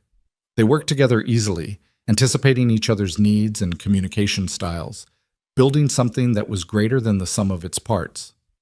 The other women noticed, of course. Martha took to calling them the most unmarried married couple in Wyoming, which made Evelyn blush and Caleb studiously avoid commenting. But the truth was, their relationship had evolved into something neither of them quite knew how to name. It wasn't romance in the traditional sense. There were no passionate declarations or stolen kisses. But there was intimacy nonetheless, the deep knowledge that came from shared purpose and mutual respect. They took long walks together in the evenings, discussing the day's challenges and planning for the future. They sat by the fire after everyone else had gone to bed, sometimes talking, sometimes simply existing in comfortable silence. They knew each other's fears and dreams, their wounds and their healing, their darkness and their light. It was Catherine who finally forced the issue, cornering Evelyn in the kitchen one morning while Caleb was out checking fence lines. "You're in love with him," she said without preamble. "And unless I'm completely misreading things, which I'm not, he's in love with you too. So why are you both pretending otherwise?" Evelyn's hands stilled in the bread dough she was kneading. "It's not that simple, Catherine." "Why not? You're both single adults. You clearly care about each other. You work well together. What's complicated about that? Everything we've built here is based on partnership, on mutual respect and shared goals. If we introduce romance into that, it changes the dynamic. What happens if things don't work out? What happens to the society, to all the women depending on us, if our personal relationship falls apart?" Catherine leaned against the counter, studying her friend's face. "You're scared," she said softly. "And I understand why. Langford taught all of us to be terrified of trust, of vulnerability, of opening ourselves up to the possibility of being hurt again. But Evie, Caleb isn't Langford. He's proven that over and over. He found you at your lowest point and helped you stand back up without demanding anything in return. He supported your dreams, respected your autonomy, treated you as an equal partner. That's not manipulation. That's just love." The words hit Evelyn with unexpected force. She'd been so focused on rebuilding herself, on proving she was strong and independent and didn't need anyone, that she'd missed what was right in front of her. Caleb had been showing her love through actions for months now, the quiet support, the unwavering belief in her capabilities, the way he made space for her to become who she was meant to be. And she loved him back. Not the desperate, needy love she'd thought she felt for Thomas Langford, but something deeper and more real. A love built on knowledge and respect, on shared trauma and shared purpose, on the slow accumulation of ordinary moments that added up to extraordinary partnership. "What do I do?" Evelyn asked, her voice barely audible. "You tell him," Catherine said simply. "You take the risk, knowing it might not work out perfectly, trusting that whatever happens, you'll both handle it with the same grace and maturity you've shown in everything else. You deserve happiness, Evie. You both do. Don't let fear steal that from you." That evening, Evelyn asked Caleb to walk with her to their usual spot, a rise overlooking the valley where they'd first talked about creating the society. The spring air was soft and warm, carrying the scent of new grass and wildflowers. The sun was setting, painting the sky in shades that reminded Evelyn of that first sunset at Jacobson's stage stop, when her life had been at its lowest point. How far she'd come since then. How much she'd changed. "I need to tell you something," she said, her heart pounding so hard she was certain Caleb could hear it. "And I need you to just listen until I'm finished, because if you interrupt, I might lose my courage." Caleb's expression shifted to concern, but he nodded. "All right." Evelyn took a deep breath. "When you found me at that stage stop, I was broken. Not just financially, though I was certainly that too, but emotionally, spiritually. Langford had taken everything I thought I knew about myself and shattered it. I didn't trust my own judgment anymore. I didn't trust anyone or anything. I was drowning, Caleb, and I didn't even realize it until you threw me a lifeline." She paused, gathering her thoughts. "Over these months, you've helped me rebuild myself into someone stronger than I ever was before. You've believed in me when I didn't believe in myself. You've supported my dreams without trying to control them. You've treated me as an equal partner in building something that matters, and somewhere along the way, I fell in love with you." Caleb drew in a sharp breath, but he didn't interrupt, honoring her request. "I'm terrified to tell you this," Evelyn continued, her voice trembling now, "because what if I'm wrong? What if I'm misreading friendship for something more? What if loving you means losing this partnership we've built, this work that matters so much? But I'm more terrified of never telling you, of letting fear dictate my choices the way I did when I trusted Langford's lies. So here's the truth. As scary as it is, I love you, Caleb Mercer. Not because you saved me, but because of who you are. Your integrity, your strength, your gentleness with wounded things, the way you carry your grief with dignity, the way you've transformed your pain into purpose. I love all of it, all of you. And I needed you to know that even if you don't feel the same way. She finally fell silent, her heart in her throat, waiting for his response. Caleb was staring at her with an expression she couldn't quite read. Surprise, certainly, but also something else. Something that made hope flutter in her chest. "Evie," he said finally, his voice rough with emotion. "Can I talk now?" She nodded, not trusting her voice. "I've been in love with you for months," he said simply. "Probably since that night we camped under the stars on the way back from Jacobson's, when you asked me about Caroline and actually listened to my answer, really heard what I was saying. I've been in love with your courage, your resilience, the way you refused to let what Langford did define who you became. I've watched you transform pain into purpose, watched you build something beautiful from the ruins of your life, and I've been in awe of you every single day." He stepped closer, his hands coming up to frame her face with a gentleness that made tears spring to her eyes. "But I didn't say anything because I was afraid too. Afraid you'd think I was taking advantage of your vulnerability. Afraid of ruining what we'd built together. Afraid that loving you meant I was trying to replace what Langford destroyed, when what I really wanted was to stand beside you as you created something entirely new." "Caleb," Evelyn whispered, his name a prayer and a promise. "I love you," he said, his storm gray eyes holding hers with an intensity that stole her breath. "Not because I saved you. You saved yourself, Evie. You did that. But because you're brilliant and brave and you make me want to be better than I am. Because you understand grief without being consumed by it. Because you've taken your worst experiences and used them to help others. Because when I imagine my future, every version of it has you in it." Evelyn was crying openly now, but these were tears of joy, of relief, of the overwhelming sweetness of being truly seen and loved for exactly who she was. "So what do we do now?" she asked. Caleb smiled, that rare, full smile that transformed his entire face. "Whatever we want. We can take this slow, figure things out as we go. We can keep building the society and see where this leads us. Or," he paused, suddenly looking uncertain, "or we could get married, make this partnership official in every way. I'm not trying to rush you. We have all the time in the world. But I want you to know that's what I want eventually, Evie. A life with you. A future built together. Whatever shape that takes." "I want that too," Evelyn said, and felt the rightness of it settle into her bones. This wasn't the desperate grab for security she'd made with Langford. This was a conscious choice made from strength, not weakness. A partnership of equals who'd chosen each other with full knowledge and open eyes. "But let's take our time. Let's court properly, get to know each other outside of crisis and trauma. Let's build something sustainable." "That sounds perfect," Caleb agreed. Then, with a hesitancy that was somehow endearing, he asked, "May I kiss you?" Evelyn laughed, giddy with happiness and relief and the sheer rightness of this moment. "Yes," she said. "Yes, you absolutely may."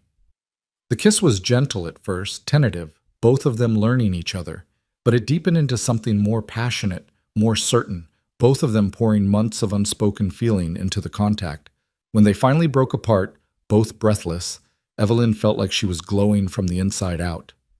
"No more waiting," she whispered, echoing the words Caleb had said to her all those months ago at the stage stop.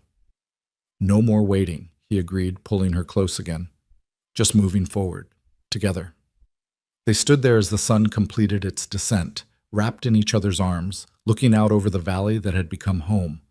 Somewhere below them, the ranch house glowed with lamplight, sheltering women who were rebuilding their lives just as Evelyn had rebuilt hers. The Frontier Women's Aid Society was thriving, making a real difference in the lives of vulnerable women across the territory. And here, on this hilltop, two wounded people had found healing and hope and love in the most unexpected of places. The Frontier had taken so much from both of them, but it had also given them each other, given them purpose, given them the chance to transform their pain into something that would help others avoid similar suffering.